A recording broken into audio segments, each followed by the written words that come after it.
बारे में जब हम इतिहास पढ़ते हैं तो हमको कुछ स्पेसिफिक चीज़ें मिलती हैं कि जैसे मगध का पहला शासक कौन सा था, फिर मगध में उसके बाद डायनेस्टी को किसने एक्सप्लोर किया, बहुत डायनेस्टी को बड़ा कर दिया। ये बहुत सारी चीज़ें मगध के बारे में मिलती हैं। मगध में राजाओं के अलावा एक पौराणिक कहानियाँ भी मिलती हैं। कुछ लोग कहते हैं कि मगध में हर्यक डायनेस्टी ने आकर के 545 में BC में आकर के एक नई डायनेस्टी स्थापित की। लेकिन मगध में इससे पहले क्या था, इसके बारे में बहुत कम जानकारी हमको मिलती है। जैसे एक माइथोलॉजी के अनुसार 1700 BC में मगध में एक डायनेस्टी को फाउंड किया बृहद्रथ ने। बृहद्रथ ने उसको स्थापित किया और इस डायनेस्टी का उल्लेख इतिहास में नहीं मिलता है, महाभारत में मिलता है।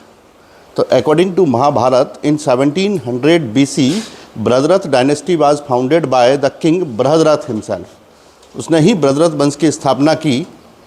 इसका भी माइथोलॉजी में बहुत ज़्यादा डिस्क्रिप्शन नहीं है, लेकिन जो इसका बेटा था जरासंध, इसका उल्लेख बहुत ज़्यादा मिलता है।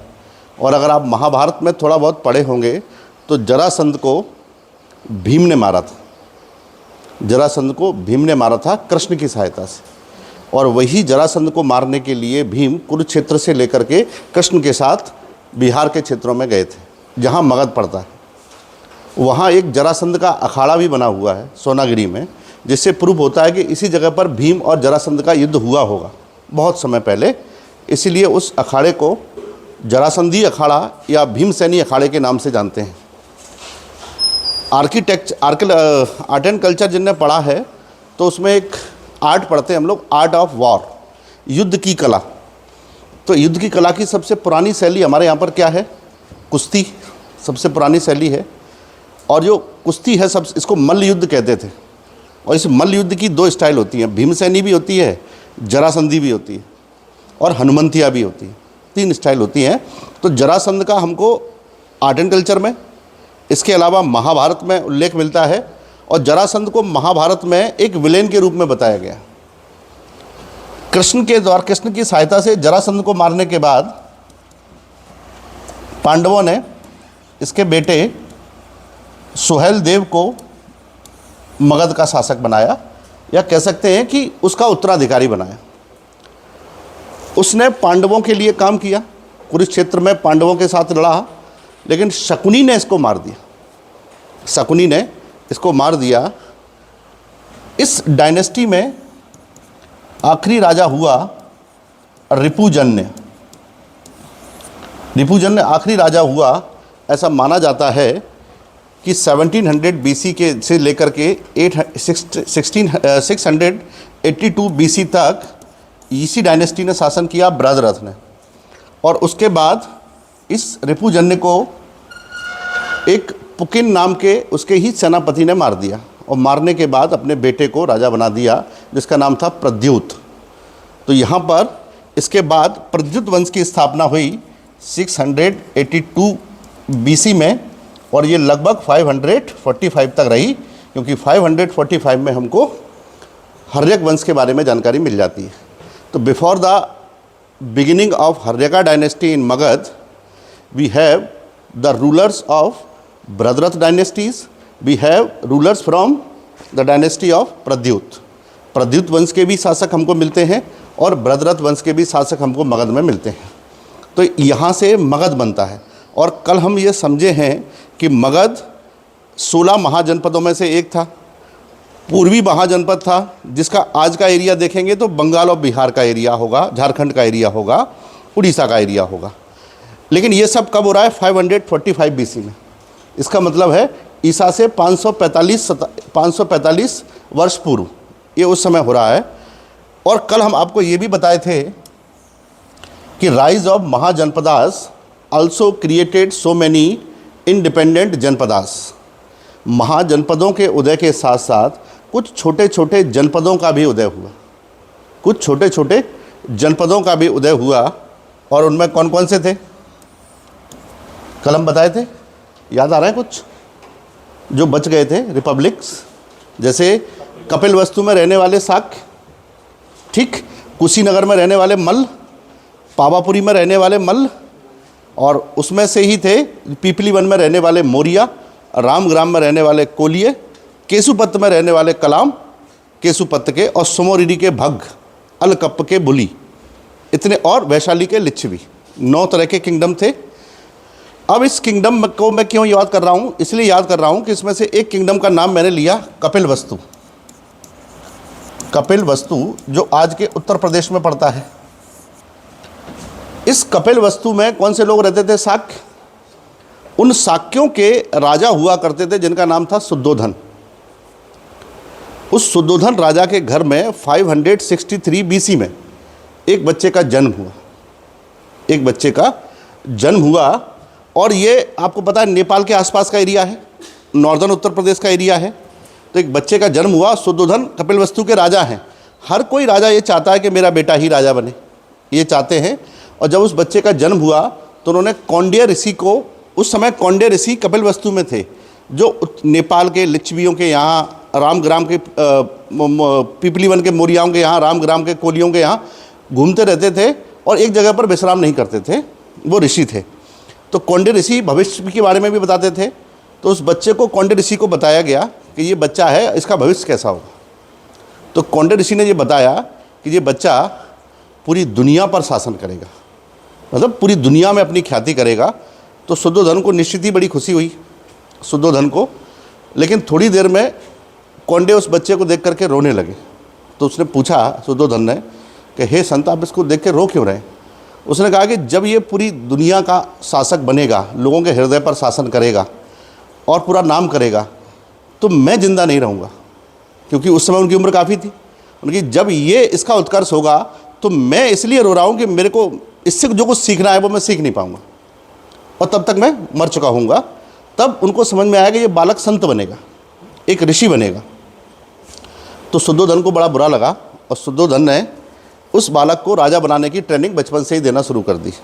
ये वही बालक है जो एक दिन घर छोड़ के चला जाएगा और अब गौतम बुद्ध के नाम से प्रसिद्ध होगा। ये वही बालक है। तो वो उसको कोशिश करते रहे कि ये राजपाट सीखे, राजपाट के काम सीखे, दरबार में अपने साथ ले जाते थे, राजाओं की चीज़ें सिखाते थे उसको, लेकिन उस बालक का बचपन में मन नहीं लगता था। इसका मतलब ये है कि 563 बीसी में ही, जब मगध भी शासन में नहीं आया, बिंबिसार भी शासन में नहीं आया है, उससे पहले ही बुद्ध का जन्म हो चुका है। तो बुद्ध वहाँ पर, लेकिन अभी बुद्ध को ज्ञान प्राप्त नहीं हुआ है। बुद्ध को ज्ञान प्राप्त हुआ है 531 बीसी में। 6 साल उन्होंने कठिन तपस्या की है, और लगभग मृत्यु को प्राप्त होने वाले थे, उससे पहले ही उनको ज्ञान प्राप्त हो गया बुद्ध को। तो बुद्ध को जब ज्ञान प्राप्त हुआ तो आप ये भी समझते हैं कि बुद्ध इधर से उधर घूमते थे, अपने प्रवचन देते थे। ज्ञान कहाँ प्राप्त हुआ उनको? कहाँ पर? बोध गया में। क्या नाम था बोध गया का? क्योंकि बुद्ध से पहले बोध गया नाम नहीं था उनका। उस समय बोध गया को उरुवेला कहते थे, और उरुवेला में उनको ज्ञान प्राप्त हुआ। ज्ञान प्राप्त हुआ बुद्ध को, इसीलिए उस जगह का नाम आगे चल के बोध गया पड़ा। ठीक। और वहाँ से उरुवेला से ज्ञान प्राप्त करके वो सीधे गए थे सारनाथ। उस समय सारनाथ भी नहीं कहते थे उसको कहते थे ऋषिपत्तनम या मृगदाव।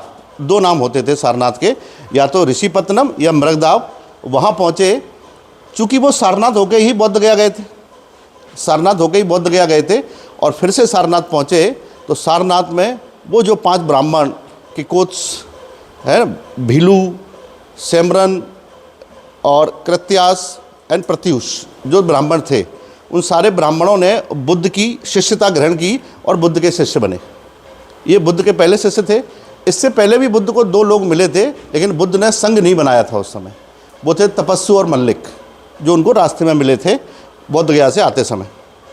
यहाँ से बुद्ध सारनाथ जब पहुँचे तो उन्होंने 5 ब्राह्मणों के साथ मिलकर के अपना एक यूनियन बनाया, बौद्ध संघ। यानी वो संघ जो अपने विचार बाकी संसार के विचारों से अलग रखता है। इसलिए इसको कहते हैं कि इस फिलॉसफी को मानने वाले लोग बौद्ध दर्शन को मानने वाले होते हैं। और सारनाथ से फिर बुद्ध पहुंचते हैं काशी। काशी जानते होंगे, आज भी बनारस के। वहाँ पहुँचे और वहाँ उनको एक बहुत बड़ा व्यापारी मिला जिसका नाम था यश। उस व्यापारी ने कहा कि बहुत धन दिया, एक बहुत बड़ा जंगल दिया बुद्धों के लिए, बुद्धिस्टों के लिए, और बुद्ध ने उसको अपना शिष्य स्वीकार कर लिया। इसलिए नहीं स्वीकार कर लिया कि उसने बहुत सारा सामान दिया। उसने जब बुद्ध धर्म अपना लिया तो बुद्धों के विचरण करने के लिए एक बिहार दिया उसने कि बुद्ध यहाँ पर बस सकते हैं, बिहार बना सकते हैं। फिर काशी में बुद्ध को याद आया कि उन्होंने उरुवेला में किसी को प्रॉमिस किया हुआ था कि हम तुमको अपना शिष्य बनाएंगे। तो वापस जाते हैं वहाँ पर और वहाँ 3 भाइयों को, नदी कश्यप, मुखिया कश्यप और गया कश्यप, तीनों को अपना शिष्य बनाते हैं। और वहाँ से निकल करके फिर बुद्ध पहुँचते हैं राजगृह। राजगृह समझ गए? राजगृह इसकी राजधानी हुआ करती थी पहले मगध की, और वहाँ पर राजा था उस समय बिंबिसार। तो बिंबिसार जब राजा था तो बुद्ध वहाँ से गए और वहाँ बुद्ध को विश्राम करने के लिए जगह दी गई। उनके लिए एक महल भी खोला गया, क्योंकि उस समय बिंबिसार को ये ज्ञात नहीं है कि ये ऐसा व्यक्ति है जो महल छोड़ के राजा वो संत बना है। तो उन्होंने कहा था कि मैं महल में नहीं रुकता हूँ, मैं बुद्ध हूँ, और बुद्ध खाने पीने की चीज़ें और रुकने की चीज़ें अपने स्तर पर देखते हैं, किसी महल के यहाँ नहीं रुकते हैं, और मुझे महल में ही रहना होता तो मैं संत क्यों बनता। और उन्होंने उसको बड़ी अच्छी दीक्षा दी बिंबिसार को। बिंबिसार उनसे बड़ा प्रभावित हुआ। बिंबिसार ने भी एक वन दिया, डूब वन जिसको कहते थे, कि आज से ये वन बुद्धिस्टों के लिए है, बुद्धिस्ट वहाँ पर रह सकते हैं। तो आप समझ पाए कि पैरेलल भारत में धार्मिक आंदोलन भी चल रहा है जो इस बात का विरोध कर रहा है कि यहाँ पर वेद फेद कुछ नहीं है, और दूसरी तरफ यहाँ पर मगध में राजनीतिक हलचल भी चल रही है कि मगध कैसे राइज होगा, मगध में कौन कौन शासन करेगा। तो मगध में 2 पौराणिक माइथोलॉजिकल डायनेस्टीज, ब्रजरथा एंड प्रद्युत, ये शासन कर चुके हैं 1700 BC से लेकर के 545 BC तक। और उन 544 और 545 BC में वहाँ पर बिंबिसार बनता है, क्योंकि उस समय पीरियड होता है महाजनपद पीरियड। अब आप ये समझिए कि यहाँ पर इतने इन वंशों का उल्लेख किसी इतिहास में नहीं है। महाभारत में मिलेगा, विष्णु पुराण ने वायु पुराण ने, इन दोनों ने ही इनको नकार दिया है। वो जो कहते हैं कि नहीं, ये इतने ऑथेंटिक राजा नहीं है कि इनका उल्लेख केवल महाभारत में यानी कि महाकाव्य में मिला है। एक्चुअल उनके बारे में कोई एविडेंस नहीं मिला है। अगर आप पूरे इतिहास की समझ डेवलप करना चाहते हैं तो ये समझिए कि महाभारत काल हमारा 800 BC का है, लगभग 1200 से लेके 800 BC के बीच में महाभारत काल है। अगर महाभारत काल 1200 से लेके 800 BC के बीच में है तो इसका मतलब ये कहानी भी सच्ची लगती है कि भीम ने जाकर के जरासंध को मारा होगा, क्योंकि महाभारत कुरुक्षेत्र के आसपास का है और ये भी आप जानते हैं कि ये शासन मगध में करता है। तो ये बहुत आसान सी बात थी कि यहाँ से वहाँ लोग अपने साम्राज्य को बचाने के लिए जाएं। तो कुछ लोग कहते हैं कि महाभारत ऐतिहासिक नहीं है। अगर आप ठीक से पढ़ेंगे तो बहुत आसानी से ये सिद्ध किया जा सकता है कि महाभारत ऐतिहासिक है, क्योंकि महाभारत के नाम, स्थान, महाभारत बहुत बाद की चीज़ है। हम रामायण और महाभारत दोनों को पढ़ते हैं, रामायण को हुए बहुत वर्ष बीत चुके हैं, उसके हमारे पास आर्कोलॉजिकल एविडेंस भी नहीं है, इतना पुराना समय है उसका। महाभारत का समय इतना नया है कि उसके एविडेंस भी हमारे पास हैं। और अभी 2018 में सिनौली में जो खोज हुई है सिनौली सभ्यता की, उसने इसको और बल दे दिया है। उसमें जब एंटीना स्वॉर्ड यानी कि जो तलवारें मिली हैं, उससे ये बात और ताकतवर हो गई है कि महाभारत काल लगभग बाद की चीज़ है और अभी की चीज़ है, बहुत पुरानी चीज़ नहीं है। तो हम यहाँ से समझेंगे द राइज ऑफ मगध। अभी लिखिएगा मत, अभी थोड़ा कॉन्सेप्ट क्लियर कर लीजिएगा, फिर बाद में लिख लीजिएगा, या आपको जो लगे तो आप नोट कर लीजिएगा। हमारा हेडिंग है राइज ऑफ मगध।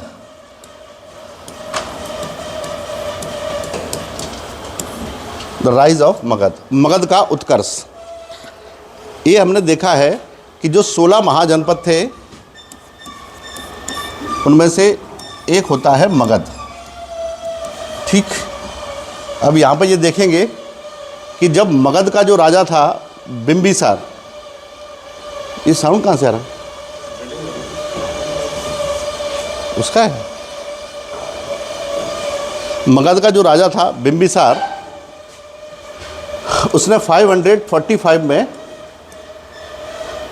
मगध में हर्यक वंश की स्थापना की और उसने जो राजधानी अपनी डेवलप की, उस राजधानी का नाम रखा उसने गिरिब्रज। गिरिब्रज उसकी राजधानी कहते थे। उसकी एडजॉइनिंग सिटी भी थी जिसको राजगृह के नाम से जानते थे। और बिंबिसार ने इसके लिए बहुत सारा प्रयास किया कि मगध मेरा बहुत बड़ा हो, और बड़ा मगध करने के लिए उन्होंने पास के ही महाजनपद अंग पर अधिकार कर लिया, अंग को मगध में मिला लिया। अंग ही नहीं, आसपास के महाजनपदों के बहुत सारे क्षेत्रों को मिला करके मगध को बहुत बड़ा किया। ये मगध कभी इतना बड़ा होता था और इस मगध को लगभग इतना बड़ा कर दिया गया। ये सब बिंबिसार के समय पर हुआ। तो अगर आप समझेंगे कि जब मगध में बिंबिसार का उदय हो रहा है तो वो कौन सा काल है? वो बौद्ध काल है, क्योंकि उस समय बौद्ध धर्म का उदय हो रहा है, जैन धर्म का उदय हो रहा है, तो उसको बौद्ध काल कहते थे। इसी में बिंबिसार के बाद उसका बेटा शासक हुआ जिसका नाम था अजातशत्रु। अजातशत्रु जब राजा बना, इसका बिंबिसार का बेटा, तो उसने 483 में उस समय बुद्धा को महापरिनिर्वाण प्राप्त हुआ। और बुद्ध को महापरिनिर्वाण प्राप्त हुआ तब भी मगध के राजाओं को लोग बहुत सम्मान की दृष्टि से नहीं देखते थे। उसका एक कारण था कि मगध के राजा डोमिनेंस ज़्यादा रखते थे और शोषण ज़्यादा करते थे। लेकिन 483 ईसा पूर्व तक, बुद्ध की मृत्यु तक आते आते, महापरिनिर्वाण तक आते आते, इस मगध के आसपास के जितने भी वो क्षेत्र थे, पीपीलीवन के मौर्य हों या कपिलवस्तु के हों या फिर वैशाली के लिच्छवी हों, इन सब में बुद्ध की विचारधारा फैल गई। इन सब में बुद्ध की विचारधारा फैल गई, क्योंकि बुद्ध ने जगह जगहों पर घूम करके बहुत सारे प्रवचन दिए। जब बुद्ध की विचारधारा फैल गई तो जनता कैसी हो गई? बुद्धिस्ट हो गई। और 483 में बुद्धा को महापरिनिर्वाण मिल गया, उनकी मृत्यु हो गई। जैसे उनकी मृत्यु हुई, फिर भी अजातशत्रु को लोग बहुत अच्छा शासक नहीं मानते। शासक वो अच्छा होता है जो जनता के हित की बात करे, और जनता का हित उस समय किस धर्म में निहित है? बौद्ध धर्म में निहित है। तो इसीलिए अजातशत्रु ने सोचा कि क्यों ना हमको बौद्ध धर्म का प्रचार प्रसार करना चाहिए। और अजातशत्रु ने बौद्ध धर्म का प्रचार प्रसार करने के लिए एक बौद्ध काउंसिल बुलाई, बौद्ध धर्म की एक मीटिंग बुलाई, और उस मीटिंग को कहा जाता है बौद्ध संगीति, हिंदी में बौद्ध काउंसिल है। और वो कहाँ पे बुलाई? कहाँ पर बुलाई? जो उसकी राजधानी थी राजगृह, वहीं की सप्तपर्णी गुफा में बुलाई। अब बुद्धों की मीटिंग बुलाएंगे तो उसमें प्रवचन भी बुद्धिस्ट ही देंगे, तो प्रवचन देने के लिए बुद्ध के प्रसिद्ध शिष्य महाकश्यप को बुलाया गया। और लगभग 48 दिनों तक चलने वाली इस काउंसिल में बड़ी संख्या में प्रवचन हुए, और जनता में एक लहर उठी कि अजातशत्रु बौद्ध धर्म का रक्षक है। तो अचानक से जनता का मूड बदला, और जनता ये सोचने लगी कि जो अजातशत्रु है वो हम लोगों के लिए उचित राजा है। उसकी पॉपुलैरिटी बढ़ी, और उसकी पॉपुलैरिटी बढ़ी तो उस काउंसिल में उसने बहुत अच्छे अच्छे आदेश जारी करवाए। उसने कहा बुद्ध की जो शिक्षाएं हैं उनको कंपाइलेशन किया जाए। बुद्ध ने जो प्रवचन दिए थे उनका कंपाइलेशन किया जाए, यानी उनकी एक किताब बनाई जाए। और बुद्ध के जो प्रवचन हैं अक्सर पाली भाषा के क्षेत्रों से, पाली भाषा के उससे प्रभावित होते थे शब्दों से। तो जब पहली काउंसिल चल रही थी तो बुद्ध के दो बड़े शिष्य थे, एक का नाम था उपाली और एक का नाम था आनंद। इन्होंने क्रमशः कुछ किताबें लिखी बौद्ध धर्म की पाली भाषा में। उनको हम लोग कहते हैं सुत्त पिटक और विनय पिटक। सुत्त पिटक को आनंद ने कंपाइल किया और विनय पिटक को उपाली ने कंपाइल किया। सुत्त पिटक क्या कहता है? सुत्त पिटक कहता है कि बुद्ध के जो प्रवचन हैं वो क्या हैं, उन सब का कंपाइलेशन है, बुद्ध के विचारों का कंपाइलेशन है। विनय पिटक उसके लिए कि जब आप बुद्धिस्ट बन जाएंगे तो आपको कौन से नियमों का पालन करना है, कैसे रहना है। तो बुद्ध के नियमों पर, आचरण संहिता पर आधारित है विनय पिटक, और बुद्ध के उपदेशों का संकलन है जिसको कहते हैं सुत्त पिटक। ये दो बड़े ग्रंथ लिखे गए पहली ही काउंसिल में 483 में। और ये काउंसिल किस राजा के शासनकाल में हुई? अजातशत्रु के शासनकाल में।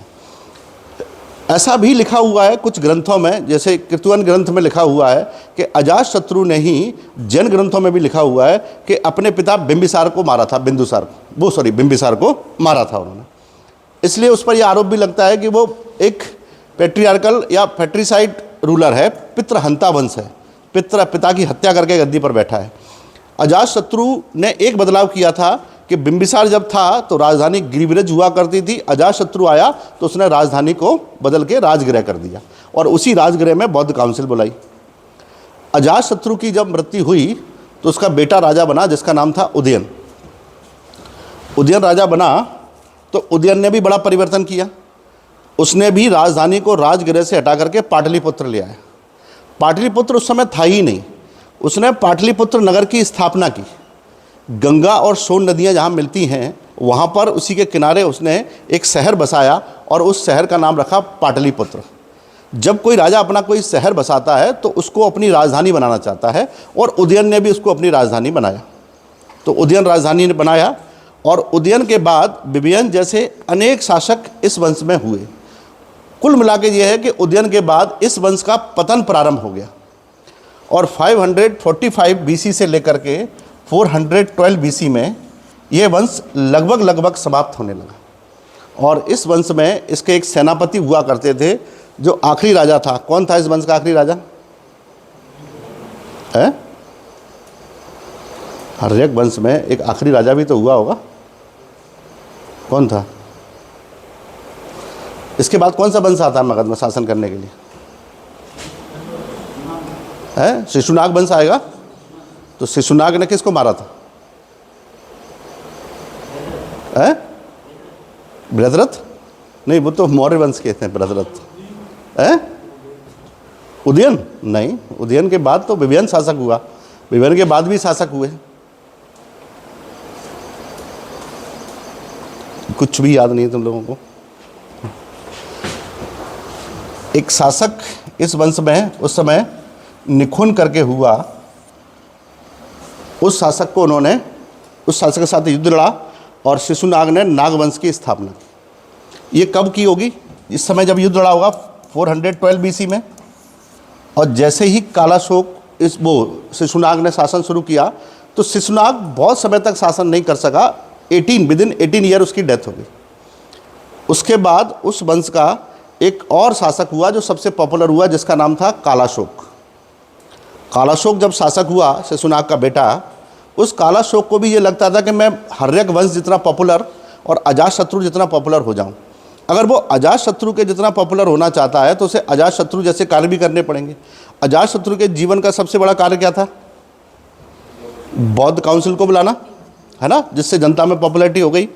और जब ये कालाशोक शासक बना तो उसने सबसे पहले अपनी कैपिटल को शिफ्ट किया, और वो है पाटलिपुत्र, और वहाँ से लेकर के वैशाली ले आया अपनी कैपिटल को।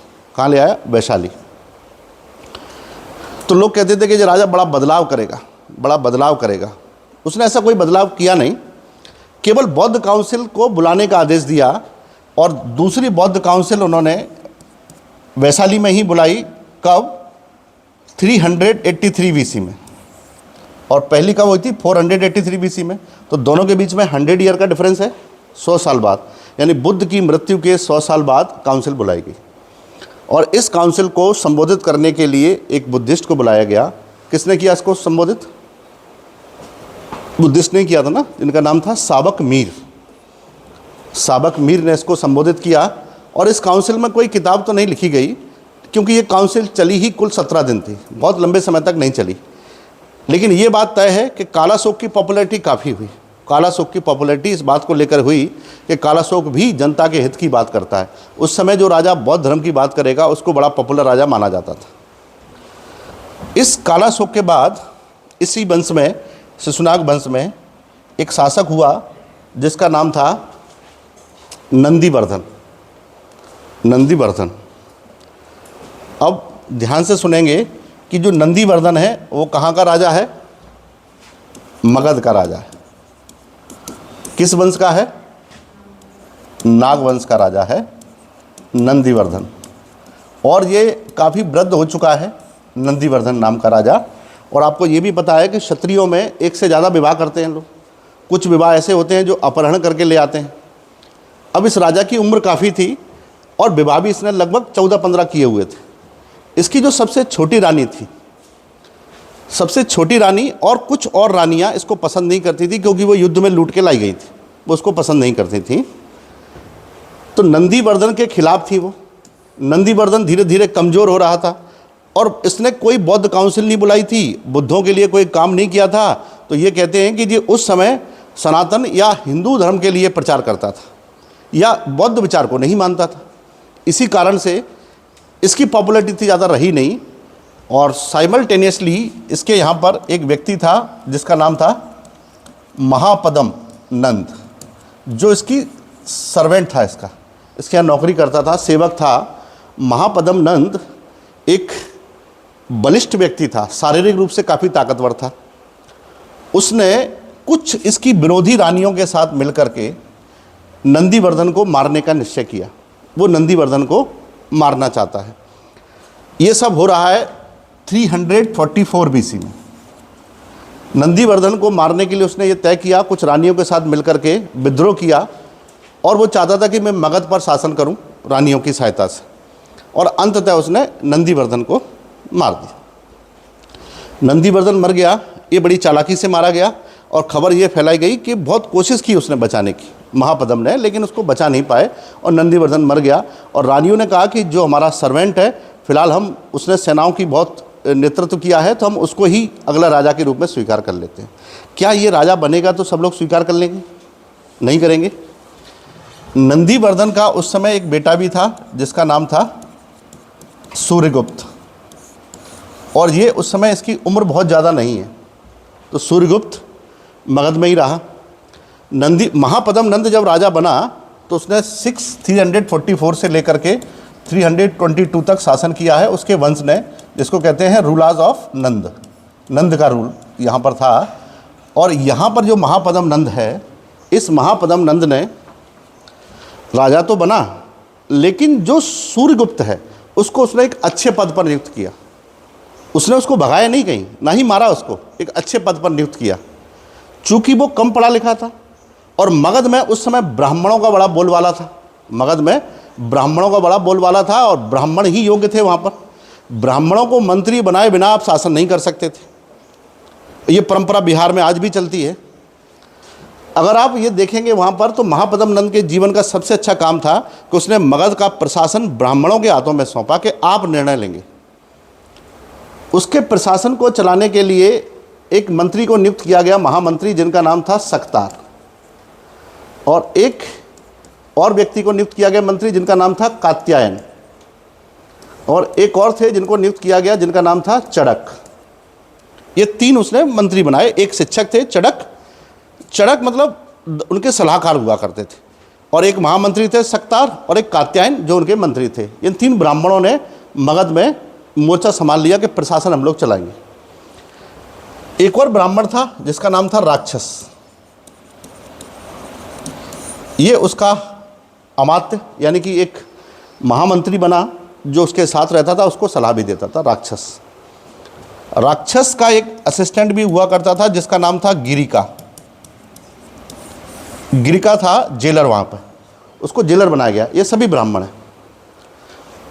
महापद्म नंद की सोच देखिए, उसे पता था कि प्रशासन चलाना है तो योग्य लोगों के निर्णय आने चाहिए, और यही उसने करना शुरू किया। यहाँ पर गिरिका जेल ऑफिसर था और इसको लोगों को टॉर्चर करने में मज़ा आता था। ऐसा कहते हैं गिरिका के बारे में कि गिरिका बचपन से ही मानसिक रूप से सही नहीं था। उसको बचपन में ही जानवरों को काटना, जानवरों के कान काटना, ये अच्छा लगता था, इसलिए उसको जेल ऑफिसर बनाया गया। टॉर्चर ऑफिसर था। ऐसा कहते हैं कि गिरिका की जेल में कोई गया मगध में तो शायद ही वो कभी वापस आएगा, क्योंकि उसको वापस आने का कोई प्रश्न ही नहीं उठता है। गिरिका की जेल में, इसलिए उसको कहते थे नंद का नरक है ये। यानी नंद राजा जब थे तो उनकी जेल थी वो नरक के समान थी, जिसमें लोग मर के ही पिंड छूटता था, वरना रिहा किसी को वो करते नहीं थे। तो ये उसका एडमिनिस्ट्रेटिव सेटअप था। अब ये जो राजा है ये पढ़ा लिखा तो नहीं है, महापद्म नंद, ये बात भी सही है, और ये भी पता है कि ये उच्च कुल से नहीं आता है। ऐसा माना जाता था कि वो निम्न कुल से आता है, निम्न जातीय था। निम्न जातीय व्यक्ति बहुत समय तक उच्च निर्णय तो नहीं ले सकता है, और मगध की स्थिति इतनी खराब हो गई थी इसके समय तक आते आते कि मगध में अब बहुत अच्छा लॉ एंड ऑर्डर बचा नहीं था। फिर भी ठीक ठाक लॉ एंड ऑर्डर था, क्योंकि ये लोग संभाल लेते थे, तीनों लोग। अंततः एक समय ऐसा आया कि अब महापद्म नंद की भी मृत्यु होनी थी। महापद्म नंद की मृत्यु हुई और उस समय उसका बेटा, जिसका नाम था धनानंद, उसको मगध का सिंहासन दिया गया। धनानंद जैसे ही पावर में आया तो धनानंद की स्थिति ठीक वैसी थी कि बॉर्न विथ सिल्वर स्पून। वो मतलब ऐसे घर में पैदा हुआ, चांदी की चम्मच लेके पैदा हुआ है। इसका मतलब है कि बहुत मंत्री का बेटा अगर कोई होगा तो वो आटा दाल का भाव नहीं समझता है। ऐसी स्थिति उसकी थी कि जब वो पैदा हुआ तो मगध में बहुत धन था। मगध सारे जनपदों में सबसे बड़ा हो गया, मगध की सेना सबसे बड़ी हो गई, मगध की इनकम सबसे बड़ी हो गई, और मगध के राजाओं ने ही सबसे पहले सोने के आभूषण धारण करना शुरू कर दिया बड़ी संख्या में। तो मगध एक सोने का राज्य था जहाँ बहुत पैसा था, और ऐसे राज्य में कोई लड़का अगर पैदा हुआ होगा तो निश्चित ही वो बहुत अधिक योग्य तो नहीं था। जब धनानंद पावर में आया तो मगध की स्थिति डवाडोल हो गई, बहुत मगध में कुछ बचा नहीं। दूसरा कि उसको लोग चिढ़ाते भी थे, इसलिए चिढ़ाते थे कि उसके दरबार में अभी एक और व्यक्ति बैठा हुआ है, सूर्यगुप्त। क्यों चिढ़ाएंगे सूर्यगुप्त का नाम लेकर के? क्योंकि सूर्यगुप्त मगध का असली उत्तराधिकारी है, वो पावर में नहीं है। पावर में कौन है? धनानंद है। तो धनानंद को हमेशा ही ये डर लगा रहता था कि कहीं सूर्यगुप्त का साथ देकर के कुछ मंत्री, कुछ जनता विद्रोह करके उसको राजा ना बना दे।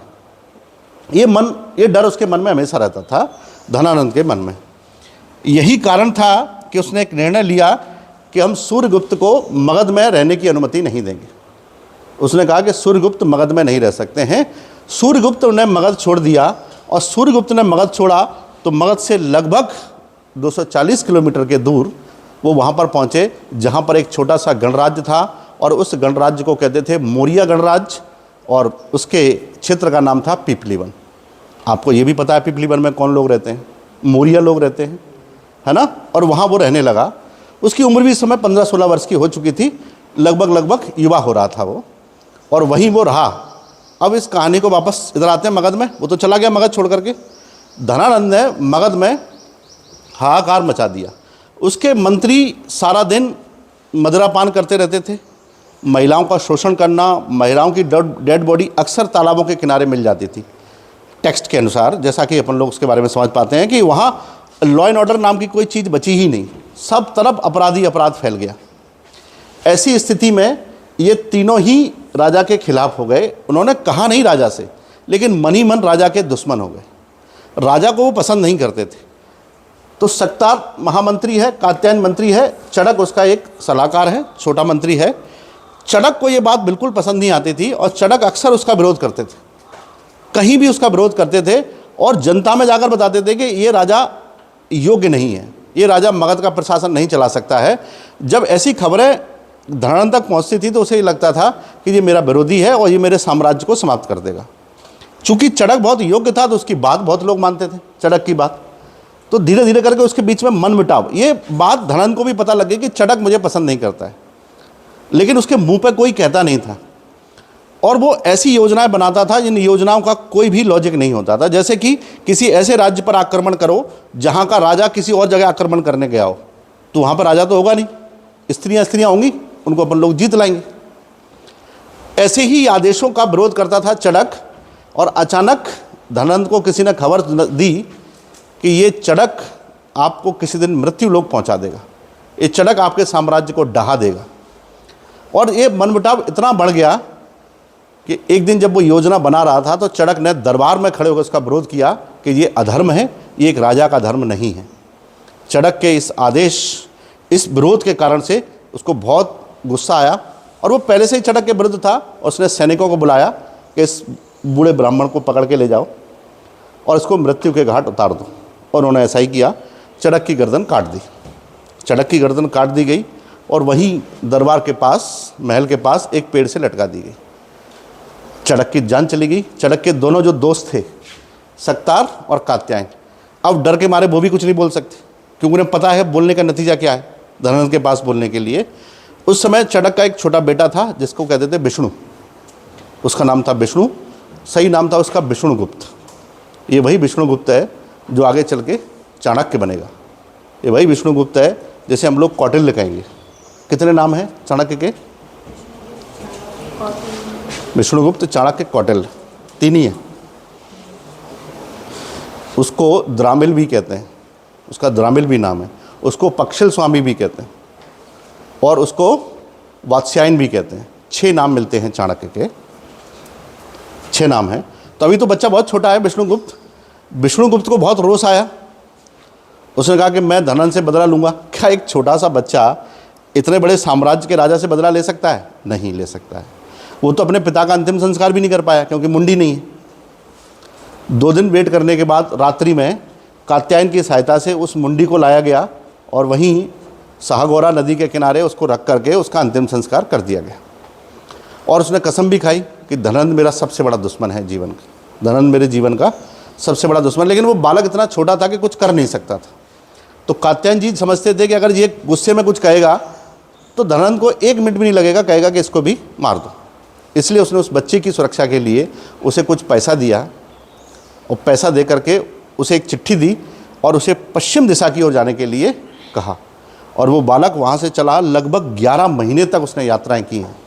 11 महीने तक कहीं किसी आश्रम में रुका, फिर कहीं और रुका, फिर कहीं और रुका, और 11 महीने की यात्रा के बाद वो बालक पश्चिम भारत में फैले हुए शिक्षा के एक केंद्र में पहुंचा, जिसे कहते थे तक्षशिला। तक्षशिला गांधार राज्य में पड़ता है। और मैंने कल बताया है कि गांधार राज्य का जो राजा था उस समय गंधार राज था, और उसका बेटा भी था आम्भी। तो वहाँ पहुँचा तक्षशिला विश्वविद्यालय में, तक्षशिला यूनिवर्सिटी में। और तक्षशिला यूनिवर्सिटी के जो प्रिंसिपल थे उनका नाम था पुंडरीकाक्ष, मतलब one of the best teacher of that time, Pundarikaksha. और वहाँ के जो योगा गुरु थे उनका नाम था दंडिन, महर्षि दंडिन। वो उनको योगा इतना ज़्यादा पसंद था कि वो पानी के अंदर लगभग 3, 4, 5, 6 घंटे तक बिना सांस लिए पड़े रहते थे।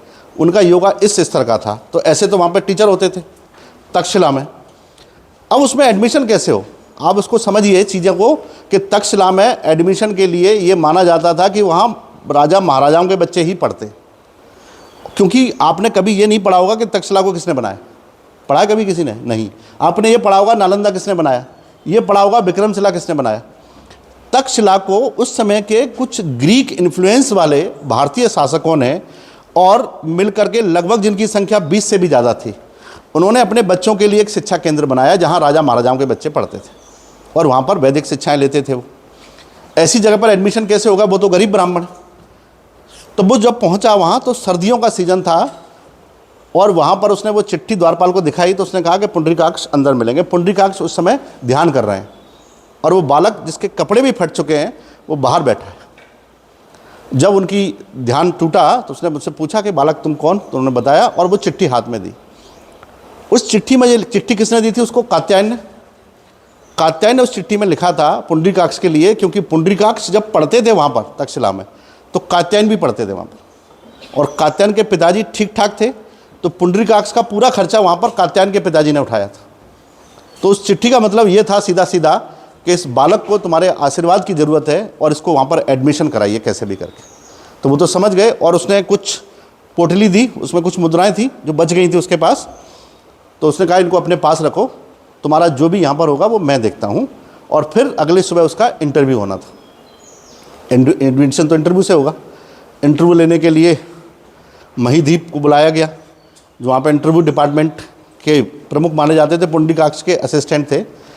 तो पुंडरीकाक्ष ने पूछा इस बच्चे से कुछ पूछो, तो उन्होंने पूछा उस बच्चे से। बच्चे के उत्तरों को देख करके उन्होंने एक ही बात कही कि मुझे शायद ही लगता है इस बच्चे को तक्षशिला की शिक्षा की आवश्यकता है। शायद ही लगता है इस बच्चे को तक्षशिला की शिक्षा की आवश्यकता है, क्योंकि वैसे भी आपको ज्ञात है कि ये एक महान शिक्षक चड़क का बेटा है, तो इसके अंदर नैतिक शिक्षा तो बचपन से ही है, इसके अंदर धर्म की शिक्षा भी है, राजनीतिक शिक्षा भी है, तो इसको तो शायद ही आगे शिक्षा की ज़रूरत होगी। उसने कहा नहीं, शिक्षाएं समय के अनुसार परिपक्व होनी चाहिए, और उस बच्चे को एडमिशन दे दिया गया। उस बच्चे को एडमिशन दे दिया गया। अब उसकी वहाँ पर दोस्ती तो किसी से नहीं हो सकती है। क्यों नहीं हो सकती है? एक तो वो दिखने में बिल्कुल भी सुंदर नहीं है, ऊपर से गरीब ब्राह्मण है, और वहाँ पढ़ते हैं राजा महाराजाओं के बच्चे। वो अपना ग्रुप बना के रहते हैं, और वो बेचारा अपना एकांत में अकेला ही बना रहता है, एकांत में अकेला बना रहता है। दंडिन जिनके बारे में मैंने बताया, जो बहुत फेमस योगा के गुरु थे, उन बच्चों को लेकर के कुब्रा नदी के किनारे जाते थे योगा कराने के लिए। तो योगा कराने के लिए जब कुब्रा नदी के किनारे जाते थे, तो वहाँ पर अगर आप देखेंगे, रामायण जिन्होंने पढ़ी होगी, तो जो राम के पुत्र थे कुश, पढ़ा है, उन्होंने अपना साम्राज्य कहाँ बनाया था? नहीं पता? तो रामायण आदि देखी आप लोगों ने, ये मान के चले। तो उन्होंने अपना साम्राज्य उसी गांधार के क्षेत्र में बनाया था। तो ऐसा कहते हैं कि वहाँ जो घास होती है उस घास को आज भी कुश घास कहते हैं, कुश घास कहते हैं। और कुश घास थोड़ी हार्ड होती है, बड़ी होती है, उस पर आसानी से बैठा नहीं जा सकता, चुभती है। अगर उस पर कुछ बिछा लेंगे तो आसानी से बैठ सकते हैं। तो सारे राजा महाराजा जो थे अपने लिए, उनके लिए रेशम के गलीचे वगैरह जाते थे, उनके साथ असिस्टेंट लेके जाते थे, वो बिछाते थे, उस पर लेट करके वो योगा वोगा करते थे। विष्णु के पास ऐसा कुछ था नहीं, तो विष्णु तो ऐसे ही लेट जाता था। लेकिन उसको घास बहुत चुभती थी तो उसका ध्यान भंग होता था, तो उसको बड़ा दिक्कत होती थी। तो एक दिन उसको ऐसा लगा कि मुझे इसका कुछ करना चाहिए, और वो बच्चा एक इतने बड़े मटके में सफ़ेद रंग का पदार्थ लेके गया सर पे रख के। तो जो राजकुमार उससे दूर रहते थे, ग्रुप, वो उसका मजाक तो उड़ाते ही थे। जब वो वहाँ पर घास के ऊपर उसको छिड़क रहा था तो उसका मजाक उड़ा रहे थे, ये कह रहे थे, उन्होंने बच्चों ने क्या कहा, देखो ये भी सही है, कटाक्ष सुनिएगा क्या कहते हैं वो, ये भी सही है कि जब हम दुश्मन को मार नहीं सकते हैं तो दुश्मन को दूध पिला देते हैं, ताकि दुश्मन इतना ताकतवर हो जाए कि हमको ही मार दे।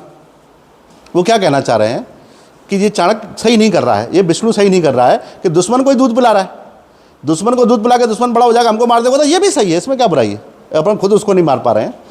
तो वो उसका कटाक्ष कर रहे थे। उसमें चूंकि दूध तो था नहीं, उसमें छाछ था जिसमें खांडा पड़ा हुआ था, खांडा यानी कि चीनी, और दूध और चीनी अगर कहीं फैला दी जाए दूध ज़मीन पर तो उसमें चींटी लगते ही देर नहीं लगती।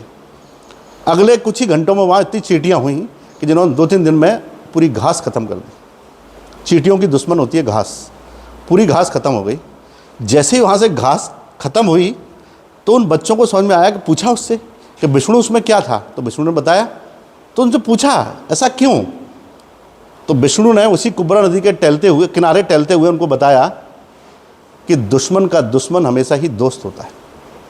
चाणक्य के जीवन का पहला सिद्धांत है ये कि दुश्मन का दुश्मन हमेशा दोस्त होता है। मेरा दुश्मन कौन है? घास। घास का दुश्मन कौन है? चींटी। तो मेरा दोस्त कौन हुआ? चींटी। तो उन सारे राजकुमार उससे बड़ा इन्फ्लुएंस हुए, माना कि हम तो इसको ऐसे ही समझते थे, ये तो ठीक ठाक है, ठीक ठाक नहीं काफ़ी अच्छा है। उन्होंने उससे मित्रता कर ली कि अब हम तुम साथ ही रहा करेंगे। विष्णु ने कहा ठीक है, मुझे कोई फ़र्क नहीं पड़ता, साथ में रहो या ना रहो। वो अपने अलग उद्देश्य के लिए आया था वहाँ पर। जब ये कहानी घटी उसके बाद जब अगला टर्न हुआ कि फिर से जाना है योगा के लिए कुछ दिनों बाद, वो फिर से लेके गया उसी मटके को। जब वो फिर से लेके गया तो इस बार उन्होंने बड़ी उत्सुकता से पूछा, विष्णु इस बार क्यों, अब क्या ज़रूरत है, अब तो लगभग घास खत्म हो गई है। तो विष्णु ने कहा कि घास थोड़ी थोड़ी रह गई है। यानी ऐसा क्यों? तो उसने उनको एक और सिद्धांत दिया कि दुश्मन को जड़ तक नष्ट करना चाहिए, कर्ज को अंतिम पण तक चुकाना चाहिए। अगर आपके पास 1 करोड़ का कर्ज है तो भी कर्जदार है, 1 रुपये का है तो भी कर्जदार है। दुश्मन अगर अंतिम सांस ले रहा है तो भी जीवित ही माना जाएगा। इसलिए दुश्मन को अंतिम सांस तक मारना चाहिए ताकि आप निश्चिंत हो जाए। तो उसने बड़े सिद्धांत उनको सिखाए और धीरे धीरे करके उनके बीच में मित्रता हो गई, बालक बड़ा हो गया। अब इसकी बहुत सारी कहानियाँ हैं, अपन फिर कभी सुनेंगे, मैंने शुरुआत कर दी है, फिर कभी बीच में टाइम होगा तो अपन लोग सुनेंगे। मोरल ऑफ द स्टोरी पे आते हैं क्योंकि अपन मगध पे थे, है ना, क्योंकि ये तो अच्छी भी लगती हैं और क्योंकि इतिहास जानने का सबको उत्सुकता होती है। और ख़ास करके हमारी हिस्ट्री में चाणक्य एक ऐसा टॉपिक है जिसके बारे में हर कोई जानना चाहता है ना।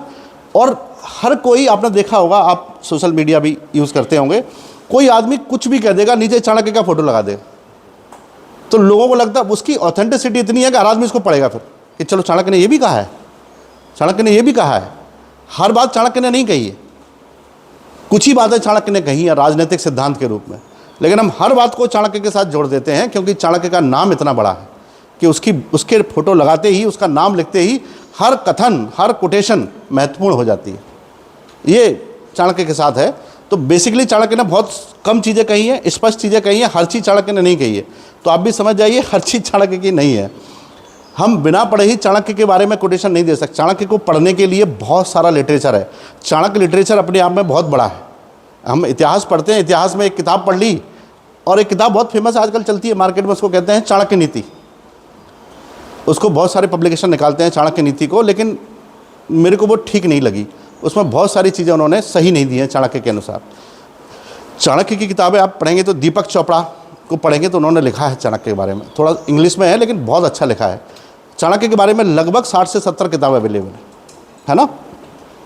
तो कुछ बेसिक चीज़ें मिल जाती हैं चाणक्य के बारे में जो ठीक ठाक है। अब इस स्टोरी पे आते अपन इसको चाणक्य को थोड़ा बड़ा करते हैं ना, बाकी चीज़ें बाद में करेंगे। तो कट टू करते हैं उसको, कहाँ पर जाकर के चाणक्य थोड़ा सा बड़ा हो गया है। चाणक्य की जब उम्र काफ़ी हो गई, वो बड़ा हो गया, उसे अपने घर की याद आई, घर यानी कि मगध की याद आई, उसे मगध जाना है। लेकिन जब वो बड़ा हुआ था तो उसकी योग्यता को देखते हुए उसे तक्षशिला में शिक्षक नियुक्त कर दिया गया। अब वो तक्षशिला में पढ़ता नहीं है, तक्षशिला में पढ़ाता है। तक्षशिला गुरुकुल है। गुरुकुल की शिक्षा आप जानते हैं कि हर गुरु के साथ कुछ शिष्यों का लगाव होता है और उन्हीं के साथ वो बैठ के पढ़ते हैं, अपनी दीक्षाएं लेते हैं उनसे। ऐसे ही जब चाणक्य पढ़ाता था तो उसके कुछ शिष्य बड़े प्रसिद्ध हुए, जिसमें एक था हस्तामलक, बड़ा गजब का शिष्य था, मैरिश के क्षेत्र से आता था और गजब की स्मृति थी उसकी। एक उसका शिष्य था पृथ्वीनाथ, पर्वतगुप्त का बेटा था, वो भी बड़ा योग्य था, वो भी वहीं पढ़ता था। और चाणक्य से वो भी पढ़ता था जो गंधार राज्य का बेटा था, यानी गंधार राज्य में ही, उन्हीं के ही राज्य में फैला हुआ है स्कूल यूनिवर्सिटी, उन्हीं का बेटा है आम्भी, वो भी उसी से पढ़ता है, चाणक्य से पढ़ता है। चाणक्य ने कहा कि मुझे कुछ समय के लिए मगध जाना है, और वो कुछ समय के लिए मगध की ओर गया और अपने बाकी शिष्यों से कह के गया कि आम्भी का ध्यान रखना, क्योंकि आम्भी का कोई भरोसा नहीं है, क्योंकि तो वो राजा का बेटा है, उसके घर में स्कूल खुला हुआ है, तो मनमानी भी खूब करता है वो, तो उसका ध्यान रखना। और वो मगध के लिए जाता है। चूँकि वो दिखने में ठीक अपने पिताजी के जैसा ही था, है ना, यानी उसके जो दांत हैं वो बाहर की ओर निकले हुए हैं, इसलिए उसको द्रामिल कहते थे, और उसके जो स्मॉल पॉक्स है उसके निशान भी थे उसके चेहरे पर। तो जब वो पहुंचता है मगध में, तो वो किसके पास जाता है? सीधा कात्यायन जी के पास। वहाँ पहुँचता है और ऐसा कहते हैं, उसमें लिखा है मंत्रा में, कि जैसे ही वो पहुँचा शाम की बेला पे, कात्यायन जी ने उसको दूर से ही पहचान लिया। पहचान ही लेंगे, कोई भी पहचान लेगा।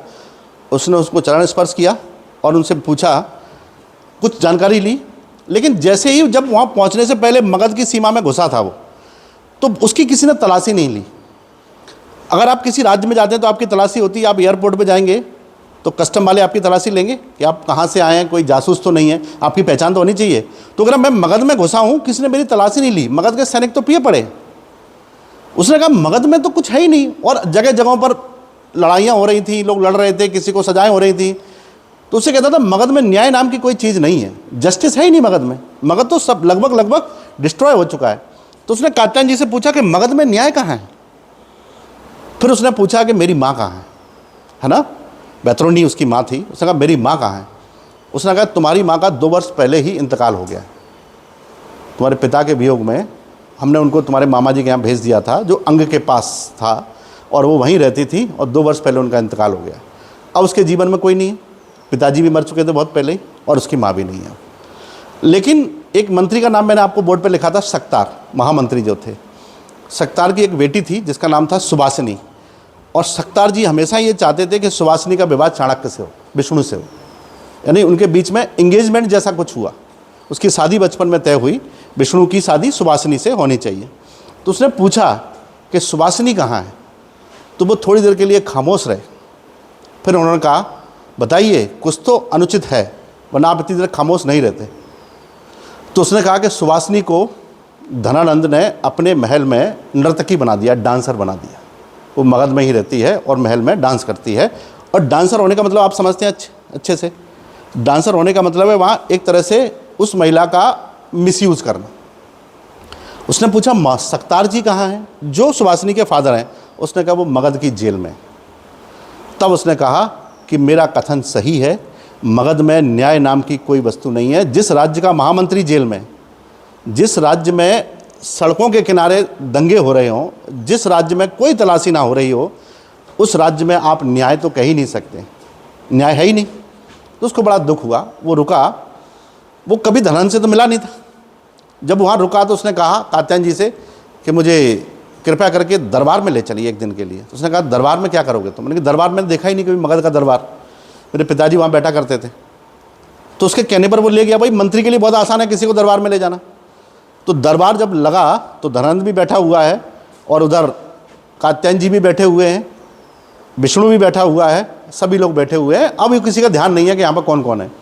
अचानक से दरबार की कार्यवाही शुरू होती है, और धनानंद बीच में एक घोषणा करता है, उदंग राज्य पर आक्रमण करेंगे हम लोग अगले पक्ष में, यानी कि 15 दिन बाद हम लोग उस पर आक्रमण करेंगे। और उदंग राज्य ऐसा है कि वहाँ सेना ही नहीं होती थी, वहाँ लोग बस फूल बना करके, मतलब बहुत सॉफ्ट तरीके से लोग रहते थे, लड़ाई वड़ाई नहीं करते थे। चूँकि उस राज्य में स्त्रियाँ बहुत थी, उसने कहा वहाँ से उनको जीत के लाएंगे। आपको ये पता है कि मगध के दरबार में धनानंद का विरोध कोई नहीं करता था। चाणक्य ने किया था पहले, उनके साथ क्या हुआ, तो ना चाहते हुए विरोध कोई नहीं करता था। एवं व्यक्ति खड़ा हुआ विष्णुगुप्त, उसने कहा ये अधर्म है, एक राजा का काम नहीं है जी, और राजा का धर्म भी नहीं है जी। तो धनानंद भी होशियार था, उसने मुड़ के देखा, वो पहचान गया ये कौन है। उसने कहा कि तुम जरूर चाणक्य के बेटे चाणक्य हो, यहीं उसका नाम चाणक्य पड़ा। उसका नाम इसी जगह पर चाणक्य हुआ, विष्णुगुप्त ही नाम था अभी तक। मानी तुम जरूर चाणक्य के पुत्र हो, माने कि यस मैं चाणक्य का पुत्र चाणक्य ही हूँ। माने कि मुझे तुमको बचपन में ही मार देना चाहिए था, लेकिन मिल नहीं पाए। कोई बात नहीं, अब मार देंगे। और उसने अपने सैनिकों को आदेश दिया कि इसको ले जाओ, जेल में डालो इसको। और धनंद की जेल आपको पता है, उसमें गिरका रहता है, जो लोगों को कभी तेल में बॉईल करता है, कभी कुछ करता है, बहुत शौक है उसके अजीब वगैरह। अब उसको जेल में सिपाही पकड़ के ले जा रहे हैं, और जेल का मालिक कौन है? गिरिका। और गिरिका का बॉस कौन है? राक्षस। ये भी ब्राह्मण है। तो ब्राह्मण अपनी जाति के नाते तो कात्यायन की इज्जत सब करते थे कि कात्यायन सबसे बड़े उम्र में। तो जब लेके जा रहे तो कात्यायन ने उसको समझाया, राक्षस को, कि अपने सैनिकों को समझाओ ये किसका बेटा तुमको पता है, इस बच्चे को अगर कुछ हो गया तो तुम समझ लेना कि मगध में क्या होगा। तो कात्यायन ने उसको आदेश दिया कि इसको गिरिका के हवाले नहीं करना, इसको अलग कहीं रख देना, क्योंकि गिरिका को मिल गया तो गिरिका तो पागल है, मार देगा। और उस बच्चे को क्या, अब वो बड़ा हो गया है, उस व्यक्ति को एक अलग कोठरी में रख दिया गया मगध में, मगध की जेल में। चाणक्य एक टॉपिक है, मगध की जेल में चाणक्य। चाणक्य जब मगध की जेल में पहुंच, अब उसका नाम चाणक्य पड़ चुका है। जब वो वहाँ बैठा है तो वही कर रहा है जो उसे उन्होंने सिखाया है, दंडन ने प्राणायाम कर रहा है वहाँ पर, क्योंकि वहाँ चारों तरफ गंदगी, डेड बॉडीज़ वगैरह सब पड़ी हुई, सब कुछ गंदगी है, और उसमें वो लेटा। उसे नहीं पता बाहर क्या हो रहा है। बाहर की स्टोरी है, कट टू दूसरे सीन पे आते हैं, बाहर के सीन पर। कात्यायन जी इस पूरी कहानी के बड़े स्टार हैं। कात्यायन जी से मिलने के लिए कुछ लोग आए, वो बहुत छोटे छोटे थे, हाइट में बहुत छोटे थे, उनको हम लोग क्या कहते हैं, नाटे लोग थे, यानी शॉर्ट हाइटेड लोग थे। बहुत सारे लोग आए शॉर्ट हाइटेड, फिर एक डिस्कशन हुआ, फिर से वापस जाते हैं चाणक्य के पास। चाणक्य जब बैठा हुआ, उसको लगभग उस कोठरी में बैठे हुए 72 घंटे के आसपास हो गए वहाँ पर। तो अचानक उसे उजाला दिखाई दिया, कोई आवाज़ नहीं आई। एक व्यक्ति उस उजाले से, उस सुरंग के रास्ते से अंदर आया, जो बहुत छोटा था दिखने में। इसकी कमर में रस्सी बंधी हुई थी, उसने एक रस्सी चाणक्य के कमर में बांधी, और उस गुफा के सकरे से रास्ते से उन्होंने उसको सुरंग से खींच लिया बाहर। चाणक्य अगले ही कुछ समय में जेल से बाहर जंगल में था। अभी कोई बातचीत नहीं हुई है। तो चाणक्य ने पूछा उससे, इधर आओ, ये क्या है, ये क्या हुआ? उसने कहा कि कात्यायन को आप जानते हैं? मैंने कहा हाँ हम जानते हैं। मैंने कात्यायन ने मगध में हम लोगों पर बड़ा एहसान किया है। छोटे लोगों को कोई सामाजिक स्टेटस नहीं होता है उनका, बौने लोगों का। उन्होंने कात्यायन ने मगध में बौने लोगों की एक सेना बनाई है, बहुत बड़ी सेना है, और हम कात्यायन के जीवन भर आभारी रहे हैं सारे बौने लोग। और कात्यायन ने हमको एक दिन पहले ही आदेश दिया है कि आपको किसी भी सुरंग से बाहर निकालना है। बौने लोगों को सुरंग की सारी जानकारी होती है, सुरंग में वही घुसते हैं, और तो कोई घुसता भी नहीं। तो हमको सारी सुरंगों की जानकारी थी। हमने कहा कि जेल में कौन सी सुरंग जाती है, उससे हमने आपको बाहर खींच लिया। तो चाणक्य ने पूछा सक्तार जी कहाँ हैं? उसने कहा सक्तार जी को भी अगली सुरंग से निकाल लिया गया, आप चिंता ना करो, वो भी बाहर आ गए। क्या ये लोग अब मगध में सुरक्षित हैं? जेल तोड़ के भागे? धनंद इनको छोड़ेगा? नहीं, कहना नहीं छोड़ेगा। मैंने कि जल्दी से आप मगध छोड़ दीजिए, क्योंकि मगध में रहना आपके लिए ठीक नहीं है। तो मगध में रहना आपके लिए ठीक नहीं है, मगध को छोड़ दीजिए। मैंने कि ठीक है। ये मगध छोड़ते हैं, और मगध के पास ही एक जगह है, मैंने बताया पिपलीवन, वहाँ एक राजा रहता था जिसका नाम था सूर्यगुप्त। वो भी बड़ा हो चुका था, उसका विवाह हुआ। उसने पिपलीवन में ही मौर्याओं की लड़की से विवाह किया जिसका नाम था मुरा, और उसी मुरा से उसको एक बेटा पैदा हुआ जिसका नाम रखा गया चंद्रगुप्त। चूँकि उसका नाम सूर्यगुप्त है तो बेटे का नाम चंद्रगुप्त है। अब बेटा भी लगभग बड़ा सा हो गया, भाई इतना बड़ा नहीं हुआ कि वो राजा बन सके, लेकिन बड़ा तो हो गया। वहीं ये लोग रुके, क्योंकि मगध के कुछ लोग ये जानते थे कि मगध के असली उत्तराधिकारी यहीं रहते हैं, लेकिन उसको राजा बना नहीं पा रहे हैं वो लोग। तो वहीं जाके सब लोग रुकते हैं, वहीं पिपलीवन में सूर्यगुप्त के यहाँ पर, और परिचय होता है। चाणक्य भी वहीं हैं, वो सक्तार भी वहीं हैं, कात्यायन भी वहीं हैं, और वहीं चाणक्य एक बहुत बड़ा ध्यान लगाते हैं, लगभग 2 से 3 घंटे तक। और उसके ध्यान लगाने के बाद कहते हैं, एक ही स्टेटमेंट बोलते हैं उससे कात्यायन से, कि मुझे आपके बौने चाहिए। बौने मतलब छोटे लोग। यानी उनका क्या करोगे? कि हमको चाहिए 2 दिन के लिए कुछ घोड़े चाहिए। यानी क्या, यानी योजना क्या है? यानी योजना बाद में बताएंगे। उनको ये दे दिया गया जो मांगा था।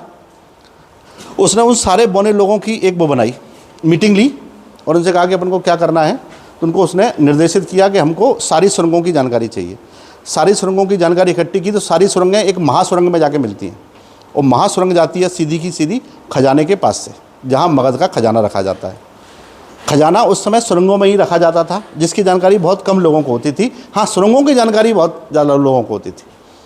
तो चाणक्य की योजना के अनुसार, इसको शॉर्ट करते हैं, चाणक्य की योजना के अनुसार एक महासुरंग के पास गेट पर चाणक्य खड़ा हुआ है, कात्यायन जी खड़े हुए हैं, सक्तार जी खड़े हुए हैं, और वो बौने सुरंग के अंदर एक एक करके घुसते जाते हैं और थोड़ी थोड़ी दूरी पर डोमिनोज बन के खड़े हो जाते हैं। डोमिनोज समझते हैं? डोमिनोज नहीं जानते? डोमिनोज इफेक्ट जानते हैं? साइंस तो पढ़ा होगा ना, डोमिनोज इफेक्ट। अरे घर में आपने किया होगा, माचिस की डिब्बी आप लगा के रखते हैं कि एक के बाद एक को गिराते सारी गिर जाती है, उसको डोमिनोज इफेक्ट कहते हैं। गिराई तुमने डिब्बी? अच्छा, बहुत बढ़िया। तो डोमिनोज बन के खड़े हो गए और उसने पहले को आदेश दिया कि उसने दूसरे को दिया, दूसरे ने तीसरे को दिया, नीचे तक आदेश पहुंच गया, सुरंग तक। आदेश ये था कि आपको उस पूरे के पूरे बेसमेंट में दो चीज़ें तलाश करनी है, एक गाय का गोबर और एक तिल का तेल। ये दो चीज़ों की तलाश करनी है। तो बौने लोगों ने कहा, इतनी मेहनत अपन गोबर ढूंढने के लिए करने के लिए आए हैं। अब बौने तो भाई उतना ही दिमाग लगा सकते हैं, मैंने गोबर तो बारी हम ढेर लगा देते, सुरंग में से गोबर और सुरंग में गोबर आएगा कहाँ से? गाय सुरंग में थोड़ी आती है गोबर करने के लिए। उसने कहा ढूंढो, और काफ़ी प्रयास के बाद उनको गाय का गोबर मिला और तिल का तेल भी मिल गया, दोनों मिक्स थे।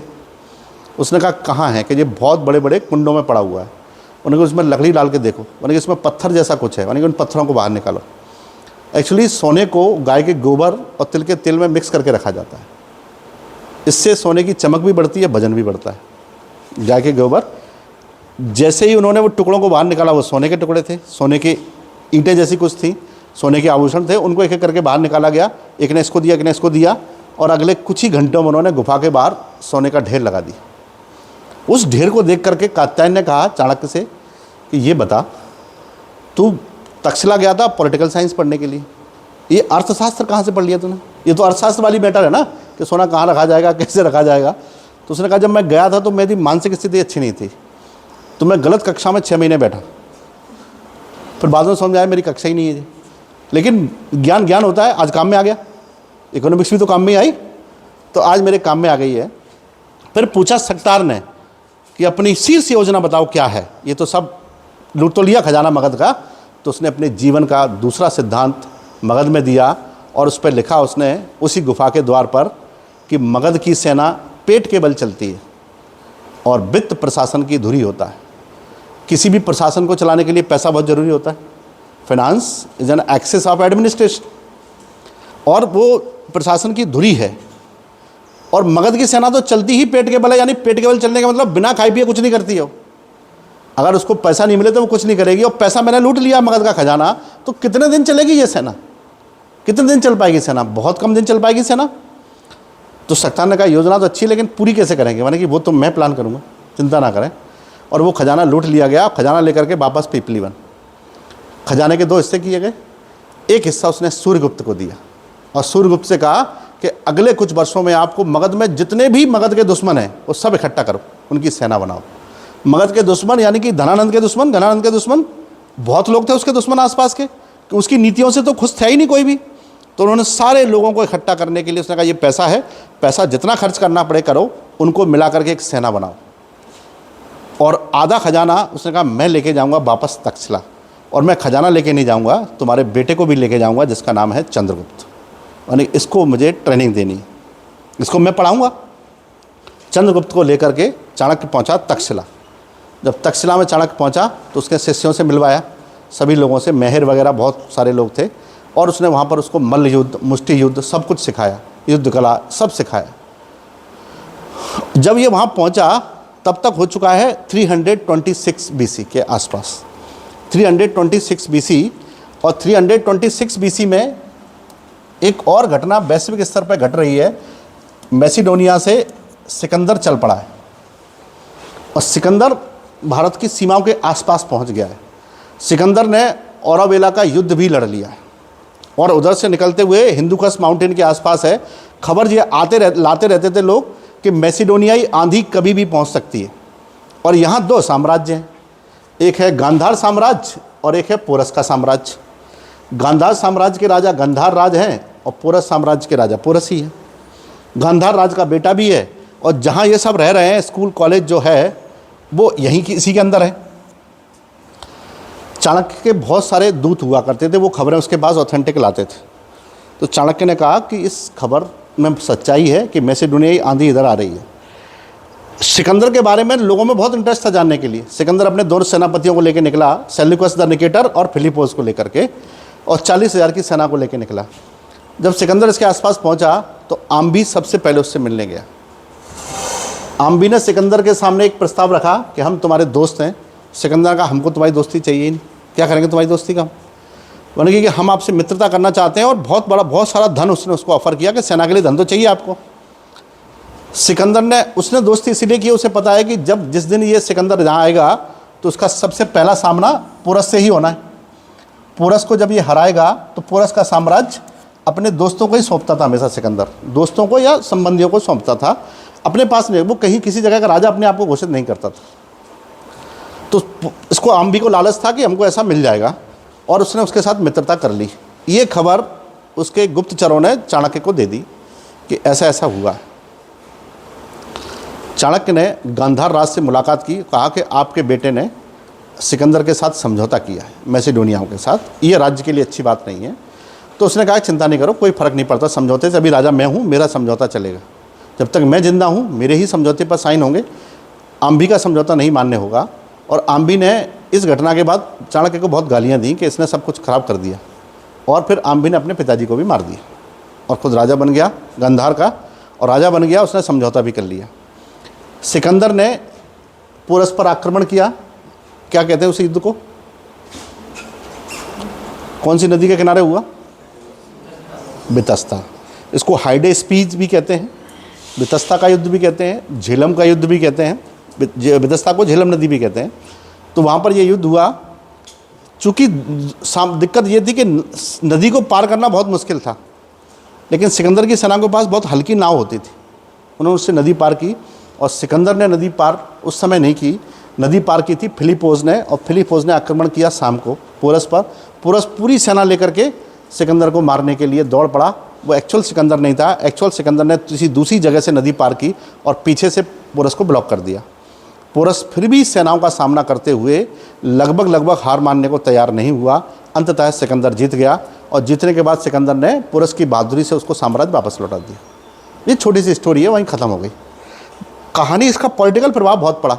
एक तो आम्बी को बहुत लॉस हो गया, और आम्बी इस पूरे लॉस के लिए जिम्मेदार किसको मानता है? चाणक्य को। जब सिकंदर यहाँ पर आया, सिकंदर यहाँ बस गया, तो उसके दो सेनापति भी थे, सेल्यूकस और फिलिपोस। चाणक्य यहाँ बहुत सारा पैसा लेके आया था, ना बहुत सारा। अब चाणक्य को ज़रूरत थी कि इस पूरे पैसे का हमको यूज़ करना है। चाणक्य ने सबसे पहले वहाँ पर एक जनजाति रहती है जिसका नाम है कावाली। जो कावाली जनजाति है वो मातृ पूजक जनजाति है, माँ की पूजा करती है। अपनी जनजाति में सबसे उम्र की महिला होती है, उसी की पूजा करते हैं, उसी को देवी मानते हैं। उस जनजाति लड़ती बहुत अच्छा है, लेकिन किसके साथ लड़ेगी ये किसी को नहीं पता है, क्योंकि जो पैसा देगा उसके साथ लड़ती है। वो किसी राजा के साथ नहीं रहती है, फ्रीलांसर है वो, जैसा चाहे उसके साथ लड़ सकते हैं वो। चाणक्य ये बात जानता था। चाणक्य जानता था कि मुझे इनकी हेल्प चाहिए।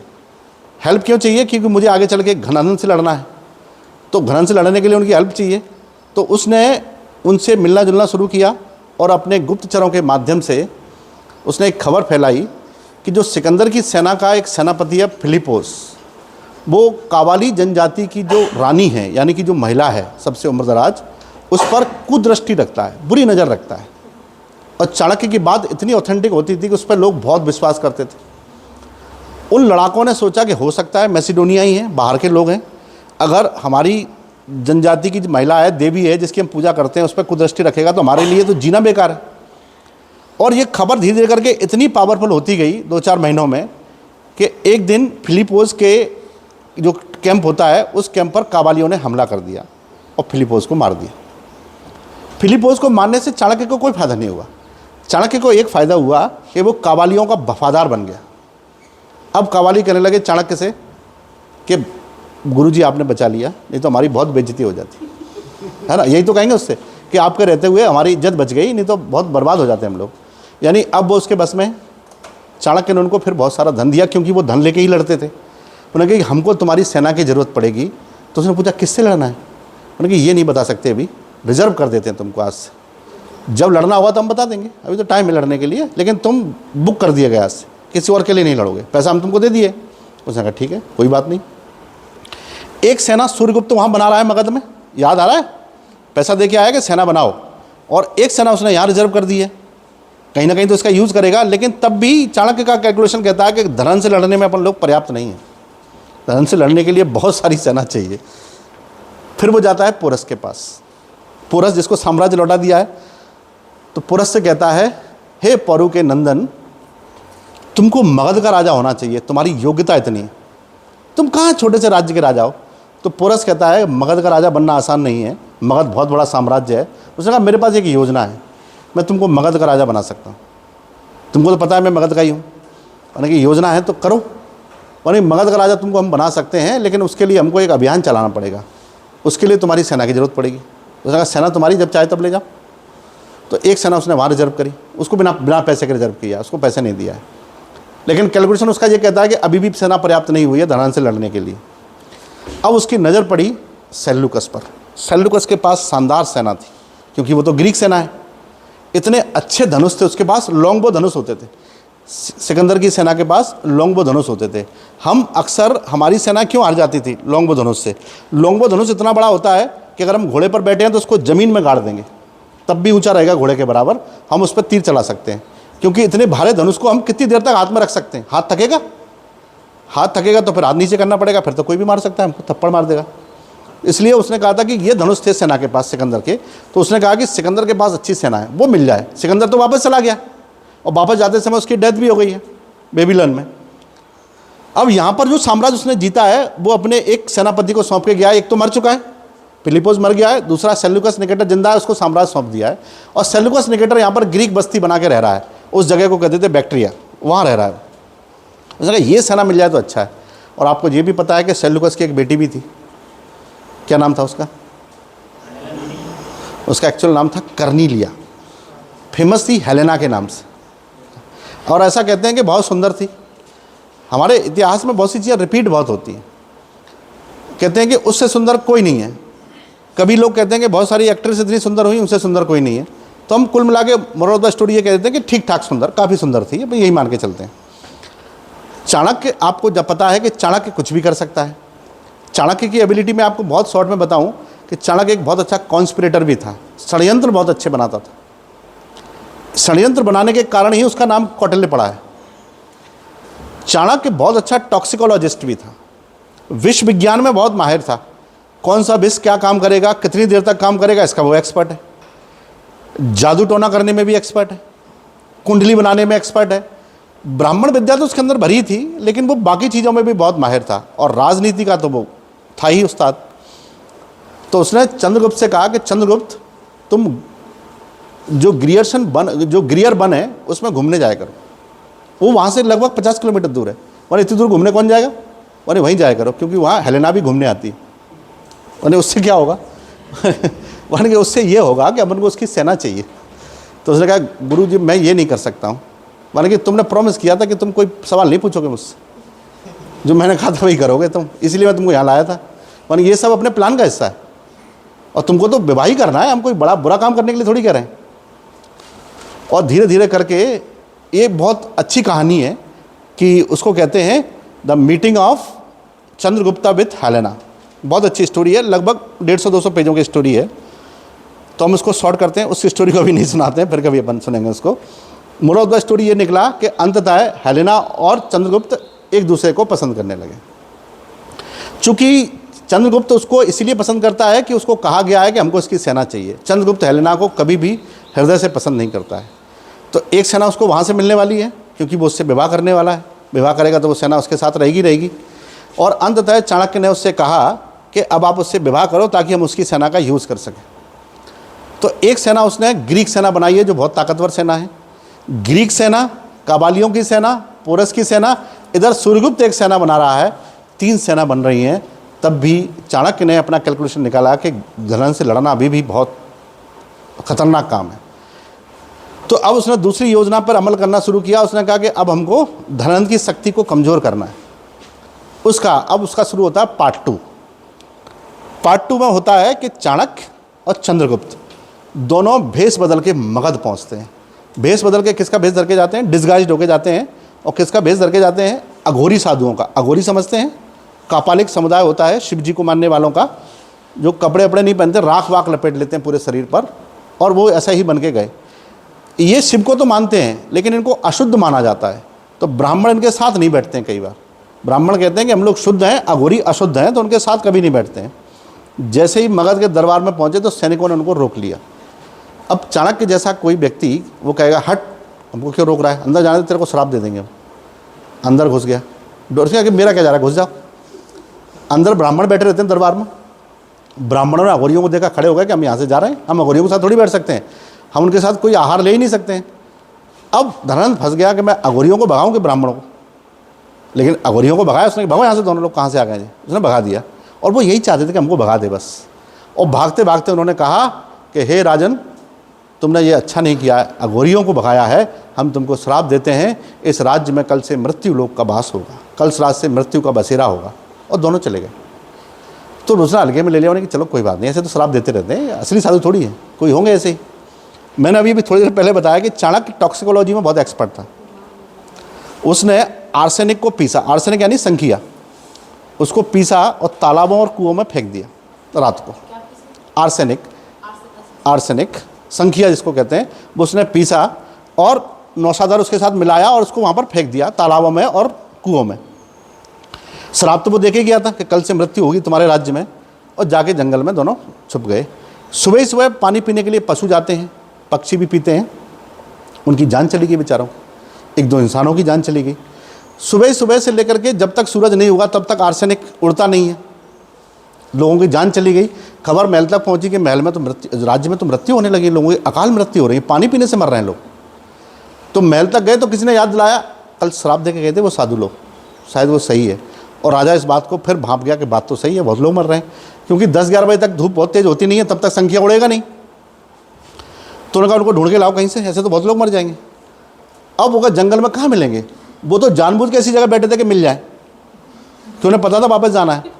तो जैसे ही वो लोग गए कि महाराज चलो आपको बुला रहे, हम नहीं जाएंगे। एक दो बार उन्होंने ऐसा कहा कि चलो महाराज बुला रहे तुमको, तो दोनों चले गए। उन्होंने कहा महाराज जी आपने क्या कर दिया? मैंने कहा हमने कल ही कहा था, हम आपको एक अच्छा संदेश सुनाने आए थे, आपने भगा दिया। अब मुंह से शराब निकल गया तो निकल गया, क्या कर सकते हैं। तो उन्होंने कहा महाराज को सही करो, तो कर देंगे, पूजा वूजा करनी पड़ेगी, टाइम लगेगा 2-3 घंटे का। 2-3 घंटे में धूप तेज हुई। और टॉक्सिकोलॉजिस्ट ये जानता है कि अगर आर्सेनिक पर बड़ी संख्या में नौशादर फेंक दिया जाए तो वो डीएक्टिवेट हो जाता है। उन्होंने वो भी फेंक दिया, उन्होंने कहा ये हमारी भभूत है, इसको फेंक दो। भभूत फेंक दी, थोड़ी देर बाद खुद ही पानी पी लिया चाणक्य ने, कुछ नहीं हुआ, देखो उन्होंने सब सही हो गया। ये केवल एक ड्रामा था इस बात के लिए ताकि धनानंद उनकी बात मानने लगे, क्योंकि धनानंद को विश्वास में लेना बहुत कठिन काम है। क्योंकि धनानंद के सामने गलती हुई, मार दो इसको, गलती हुई मार दो इसको, मारने के लिए तैयार रहता था वो। तो इस तरह से उन्होंने धनानंद का विश्वास जीत लिया। अब धनानंद उनसे बिना पूछे कुछ नहीं करता है उनसे बिना पूछे कुछ नहीं करता है। और राज्य के ब्राह्मण उससे दुखी हैं। देखो अघोरी बैठे रहते हैं महल में, अच्छी बात है क्या ये, है ना, हम लोग बाहर बैठे रहते हैं, अघोरी महल के अंदर बैठे रहते हैं। उसने कहा नहीं, वो बहुत ताकतवर अघोरी है। उसने कहा कि महाराज, एक दिन बैठा, चाणक्य बोलता है महाराज आपके ऊपर एक मृत्यु है जो आपका नाश कर सकती है। मैंने कहा क्या है? कि कुछ तो है, उसके लिए एक पूजा करनी पड़ेगी।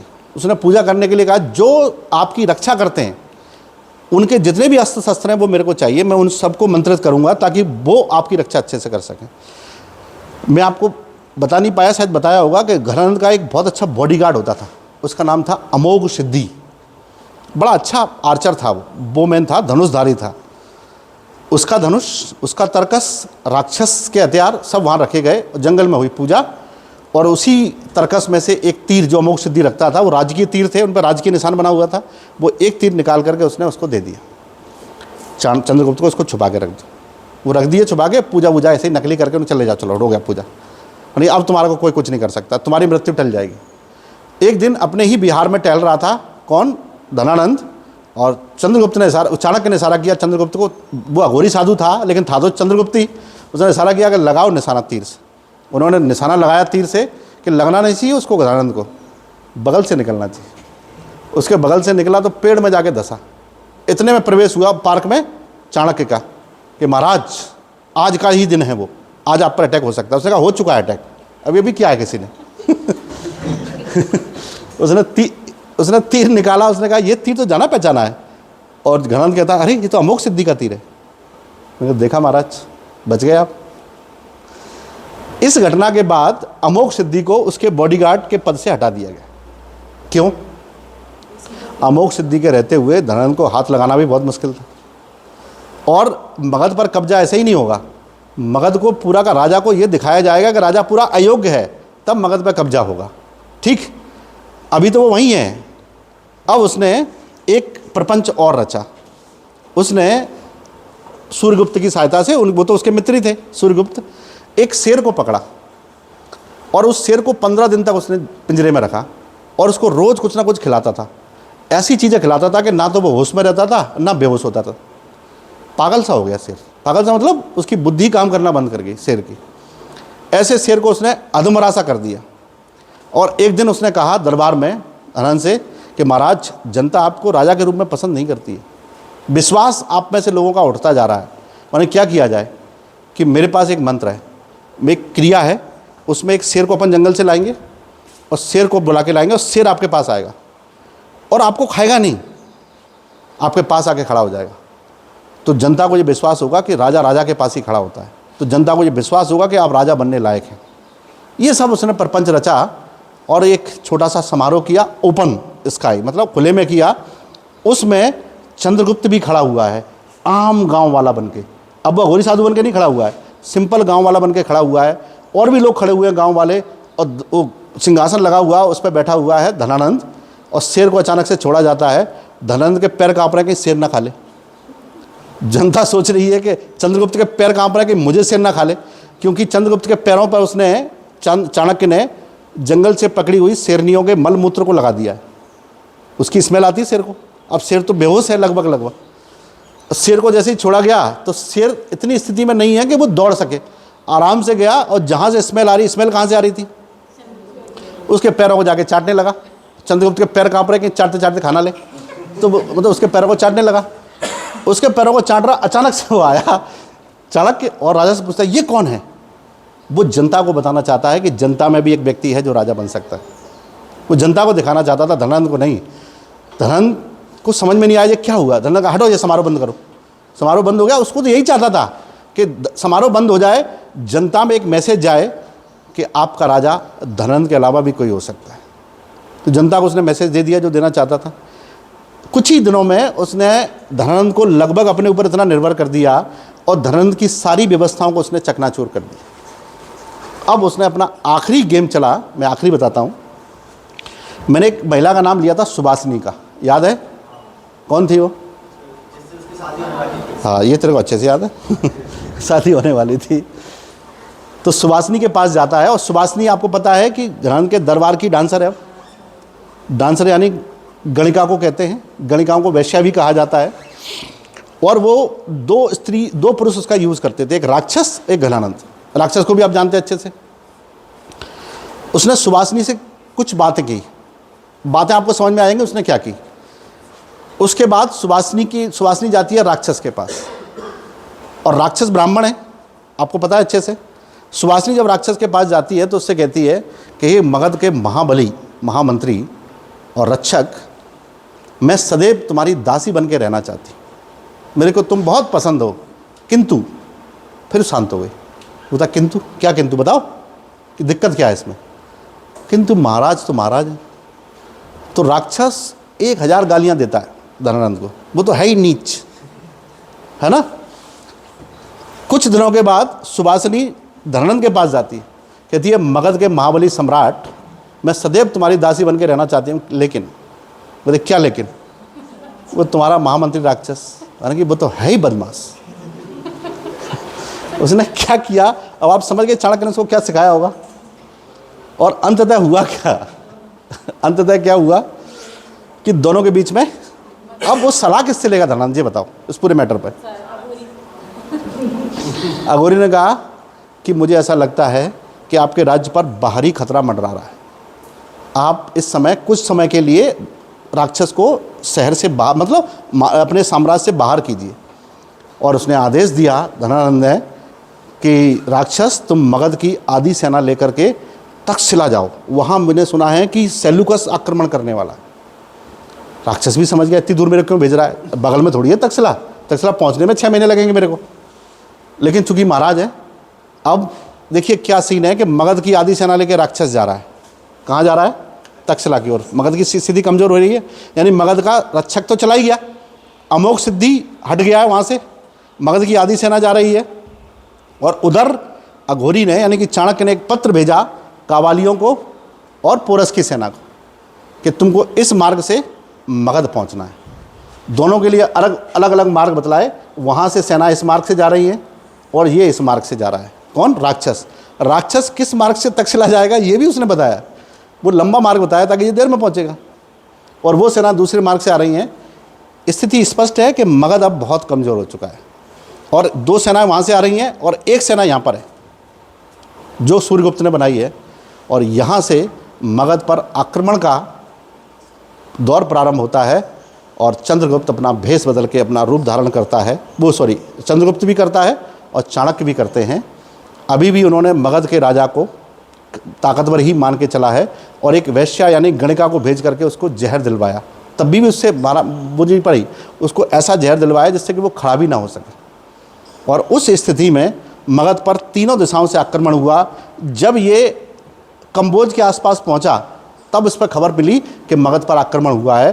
तो मगध में राक्षस के आते आते तो लेट हो जाएगा, तब तक मगध पर तीनों दिशाओं से आक्रमण हो चुका है। और आक्रमण जैसे हुआ तो वो तो पहले से ही महल में मर गया था लगभग ऐसे जहर के कारण से।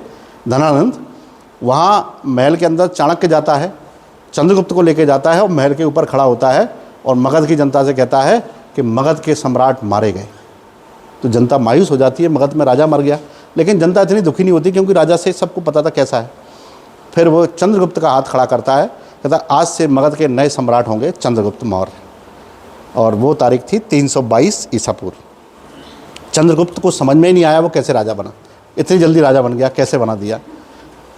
चंद्रगुप्त ने अपने गुरु को प्रणाम किया। उन्होंने कहा कि आज से मगध के सलाहकार और मगध के अमात्य और मगध के महामंत्री होंगे आचार्य चाणक्य। चाणक्य को महामंत्री नियुक्त किया गया और चंद्रगुप्त बना मगध का राजा।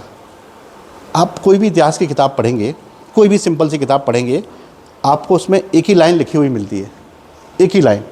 वो लाइन क्या मिलती है कि चंद्रगुप्त ने अपने गुरु चाणक्य की सहायता से मौर्य वंश की स्थापना की। क्या ये वास्तव में इतनी छोटी लाइन है? क्योंकि सहायता मतलब क्या सहायता? इसमें आपको चंद्रगुप्त का ज़्यादा रोल लगा कि चाणक्य का? चाणक्य का। इसलिए चाणक्य लोगों को फैसिनेट करता है, चाणक्य लोगों को अट्रैक्ट करता है। तो कुछ दिनों के बाद सुभाषनी मिलने आती है चाणक्य से। तो सुभाषनी उससे कहती है तुमने मेरा गलत मिस यूज़ किया है, मैं तुमको श्राप देती हूँ, मैं तुमको श्राप देती हूँ, तुम्हारे कुल में कोई नहीं रहेगा, कोई नहीं बचेगा, तुम्हारा कभी कोई नाम नहीं लेगा। बहुत सारे श्राप दिए। जब वो जाने लगी तो चाणक्य ने कहा रुक जाओ, मेरी बात तो सुनो पहले पूरी। चाणक्य ने कहा था कि तुम गणिका हो, एक वैश्या हो, और वैश्या का धर्म के अलावा मैंने तुमसे कोई गलत काम नहीं करवाया। मैं धर्म के विरुद्ध गया ही नहीं हूँ। वैश्या ने वैश्या का धर्म निभाया है। मैं शिक्षक हूँ, मैंने शिक्षक का धर्म निभाया है। कूटनीति सिखाई है अपने छात्र को, कूटनीति सिखाई है। और उसने बताया पूरी कहानी कि मेरे पिता को कैसे मारा गया, मेरी माँ कैसे स्वर्गवास हो गई, तुम कैसे मुझसे अलग हो गई। तो सुभाषनी को बड़ा गिल्टी हुआ। सुभाषनी ने कहा यार मैंने गलत श्राप दे दिया जल्दी जल्दी में, ठीक आदमी है ये तो। तो फिर उसने कहा कि मैं श्राप तो वापस नहीं ले सकती, इतना ज़रूर कह सकती हूँ कि भविष्य में कभी भी हजारों सैकड़ों सालों के बाद कोई भी व्यक्ति अगर 40,000 बार चाणक्य मंत्र को पढ़ेगा तो उसमें चाणक्य की शक्तियाँ प्रकट हो जाएंगी। चाणक्य मंत्र को 40,000 बार कोई पढ़ेगा तो उसमें चाणक्य की शक्तियाँ प्रकट हो जाएंगी।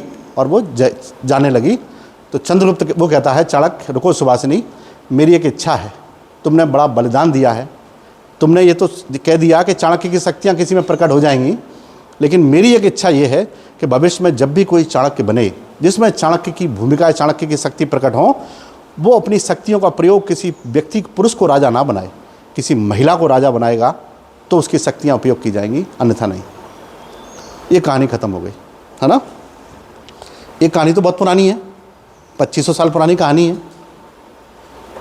एक घटना घटती है और वो घटती है 11 जनवरी 1966 को। 11 जनवरी 1966 को मध्य प्रदेश के मुख्यमंत्री के घर में फ़ोन आता है और मुख्यमंत्री थे द्वारका प्रसाद मिश्रा, डीपी मिश्रा।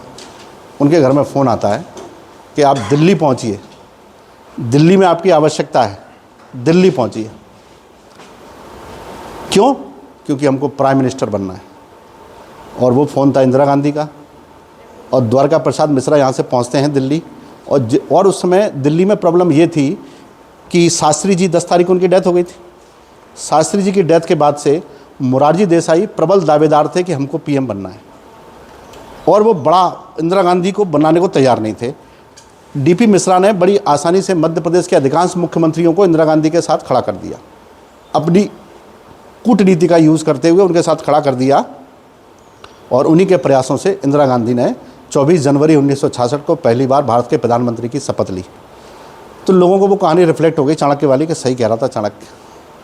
हालांकि दोनों कहानियों का एक दूसरे से कोई लेना देना नहीं। हम लोग कहानियों का अजम्पशन लगा लेते हैं कि ये कहानी इससे संबंधित है, उससे संबंधित है, लेकिन दोनों का कोई लेना देना नहीं है। इस कहानी में, चाणक्य की कहानी में, मोरल ऑफ द स्टोरी सही हो सकता है, हर घटना सही नहीं हो सकती। मोरल ऑफ द स्टोरी सही हो सकता है, हर घटना सही नहीं हो सकती। तो बात चाणक्य बनने की नहीं है, चाणक्य जितना योग्य बनने की है। क्योंकि चाणक्य बनने की आवश्यकता नहीं है हमको, क्योंकि अब घनानंद भी नहीं है। समझ गए? चाणक्य बनने की ज़रूरत नहीं है क्योंकि अब घनानंद भी नहीं है। और आजकल तो ट्रेंड बन गया है, हर पॉलिटिशियन कहता है हम चाणक्य हैं। तुम चाणक्य क्या, कुछ भी नहीं बन सकते। और चाणक्य की ज़रूरत क्यों है हमको? कोई ज़रूरत ही नहीं है हमको चाणक्य बनने की। तो ये एक मोरल ऑफ द स्टोरी है कि कैसे मगध में उत्कर्ष होता है। मगध में चाणक्य ने अगर इसको राजा बनाया है तो मगध के नियम प्रशासन कैसे चलेंगे? चाणक्य ने नीति बनाई और उसने एक पुस्तक लिखी जिसका नाम था अर्थशास्त्र, कि मगध की राजनीति कैसे चलेगी। उसमें उसने लिखा कि राजा को अपनी प्रजा से पुत्रों की तरह प्रेम करना चाहिए। राजा अगर परिवार को ज़्यादा समय देगा, कामकाज नहीं करेगा, तो ऐसी स्थिति में राज्य बहुत समय तक चल नहीं पाएगा। उन्होंने कहा कि राजा को हमेशा सुरक्षा में रहना चाहिए। ऐसा नहीं है कि राजा बन गए, चौराहे पे खड़े फुल्की खा रहे, अच्छा लगेगा क्या? अच्छा नहीं लगेगा ना, इसीलिए बेकार लगेगा वो। तो वो कहते हैं कि राजा को ये सब भी नहीं करना चाहिए। और राजा को महल से कम बाहर जाना चाहिए, क्योंकि राजा के मरने पर साम्राज्य ऐसा लगता है कि जैसे एकदम शीर्ष विहीन हो गया। तो राजा की सुरक्षा के मुद्दे उसी ने चलाए थे, सिक्योरिटी उसी ने बनाई थी, जो धीरे धीरे करके आज एसपीजी तक पहुंच गई है। उसी ने कहा था कि चंद्रगुप्त कुछ भी खाएगा तो उसको पकाने वाला पहले खाएगा। और उसकी उन्हीं नीतियों को आज भी लोग पढ़ते हैं कि जब हमारा दुश्मन कमज़ोर होता है तो सारे दुश्मनों को मिलकर के अपने आप को एक कर लेना चाहिए। ये उसी की नीति है। चाणक्य का मंडल सिद्धांत भी है। और चाणक्य ने यह कहा, किसी भी राज्य को चलाने के लिए हमको 7 चीज़ों की ज़रूरत पड़ती है। कोई भी राज्य तब तक ताकतवर नहीं होगा। एक तो राज्य के लिए सबसे ज़्यादा ज़रूरी होता है राजा, जो दार्शनिक होना चाहिए और प्रजा के प्रति स्नेहक होना चाहिए, एक स्नेह करे प्रजा से। दूसरा उसने कहा कि राजा के अलावा दूसरा होता है अमात्य। अमात्य यानी कि मंत्री। राजा का मंत्री योग्य होना चाहिए, सलाहकार, जो कि चाणक्य खुद था। तो उसकी योग्यता पर तो प्रश्न चिन्ह है ही नहीं, है ना। तीसरा उसने कहा कि जनपद होना चाहिए। जनपद समझते हैं? राज्य का विभाजन सही सही जगहों पर करना चाहिए, क्योंकि पूरे प्रशासन को चलाना इतना आसान नहीं होगा। इसलिए मौर्य प्रशासन को 5 हिस्सों में बांट दिया गया था। एक था उत्तरापथ, दक्षिणापथ, एक था प्राची और एक था अवंती, ठीक, और एक था दक्षिणापथ। उत्तरापथ, दक्षिणापथ, अवंती, और आखिरी में इसमें जोड़ा गया कलिंग। तो टोटल 5 थे। उत्तरापथ की राजधानी तक्षशिला, दक्षिणापथ की राजधानी सुवर्णगिरी, प्राची की राजधानी पाटलिपुत्रा, और कलिंग की राजधानी तोशली, और अवंती की राजधानी उज्जैनी। ये 5 प्रांतों में डिवाइड कर दिया। अच्छे से चलेगा प्रशासन। आज दुनिया के हर देश ऐसे ही बटे हुए प्रशासन। हम भी तो बटे हुए। भारत एक देश है जिसमें 28 राज्य हैं, 8 केंद्र शासित प्रदेश हैं, और उसमें भी एक मध्य प्रदेश एक राज्य है जिसमें लगभग 55 जिले हैं। 55 जिले हैं, संभाग हैं, संभाग के बाद जिले हैं, जिले के बाद तहसीलें हैं, उप तहसीलें हैं, विकास खंड हैं, सब बटे हुए। तो इसको कहते हैं जनपदीकरण। उसने कहा एक राज्य के लिए जरूरी है कोष। कोष तो आप जानते ही हैं, ट्रेजरी, इसके बिना तो राज्य चलेगा ही नहीं। और वो कहता भी था कि वित्त प्रशासन की धुरी है। और इसके बाद चाहिए हमको इसके अलावा क्या चाहिए? किला। किला यानी राजा की सुरक्षा के लिए। अगर राजा की सुरक्षा हम लोग नहीं कर पाएंगे तो फिर किसी काम का नहीं है। इसलिए सुरक्षित किला। किला निर्माण कैसा होता है आजकल? आपने कोई बड़ा किला विजिट किया है? अच्छा ये बताओ, भारत का सबसे बड़ा किला कौन सा है? इंडिया का सबसे बड़ा फोर्ट? रेड फोर्ट है। कौन सा वाला? कुंभलगढ़। जो चित्तौड़ वाला किला है कुंभलगढ़ का, वही सबसे बड़ा किला है भारत का। और एमपी का सबसे बड़ा किला? मांडू है। तो उसने कहा किला अगर राजा को सुरक्षा देगा तो राजा सुरक्षित रहेगा। इसके अलावा उसने कहा कि हमारा मित्र होना चाहिए। मित्र कौन होगा? हमारा पड़ोसी। उसको हम लोग कहेंगे कि उसके बिना तो हम लोग कुछ कर ही नहीं पाएंगे। कितने हुए? 1 2 3 4 5 6। एक और रह गया। क्या रह गया? राजा हो गया, अमात्य हो गया, जनपद हो गया, कोष हो गया, दुर्ग हो गया, मित्र हो गया, एक और रह गया। क्या? क्या? सेना। इसको कहते हैं दंड। सेना को दंड कहते हैं। तो इनके बिना हम कोई राज्य नहीं चला सकते हैं। तो इनको राज्य के सप्तांग सिद्धांत के नाम से जाना जाता है। कौटिल्य के सप्तांग सिद्धांत। आज भी दुनिया के सारे देश इसी परंपरा को फॉलो करते हैं, इसी सिस्टम को मानते हैं। प्रश्न ये नहीं है कि क्या किया है, प्रश्न ये है कि चाणक्य ने क्या दिया है हमको। हम चाणक्य के भी इतने ऋणी क्यों हैं? क्योंकि उसने राजनीतिक व्यवस्था लोगों को सिखाई, शासन कैसे करना चाहिए। चाणक्य के अलावा मगध के उत्कर्ष से हमको ऐसी चीज़ें मिली जो चाणक्य ने उसको सिखाया चंद्रगुप्त को, कि सिकंदर का आक्रमण केवल इसलिए हुआ क्योंकि भारत बटा हुआ है, तो इसको पहले यूनाइट करो। चंद्रगुप्त ने पूरे भारत को यूनाइट कर दिया, पूरे भारत को यूनाइट कर दिया चंद्रगुप्त ने। इसलिए उसको एकाधिपति शासक कहा जाता था। छोटे छोटे सारे राज्यों के ऊपर साम्राज्य बनाया, उसको चक्रवर्ती सम्राट कहा गया और भारत का राजनीतिक एकीकरण किया उसने। ये उसकी देन थी चंद्रगुप्त की। समझ पाए? ये शुरुआत होती है मगध की। Got it? समझ में आया थोड़ा बहुत? नीरज तुमको समझ में आया? कुछ भी समझ में नहीं आया? बताओ मंत्रियों के क्या नाम थे? क्या नाम थे मंत्रियों के? मंत्रियों के क्या नाम थे? 3 नाम थे। बात तो सही है। चलो छोड़ो, ठीक है, मिलते हैं फिर कल। एक कहानी हमको लिखनी विखनी नहीं है।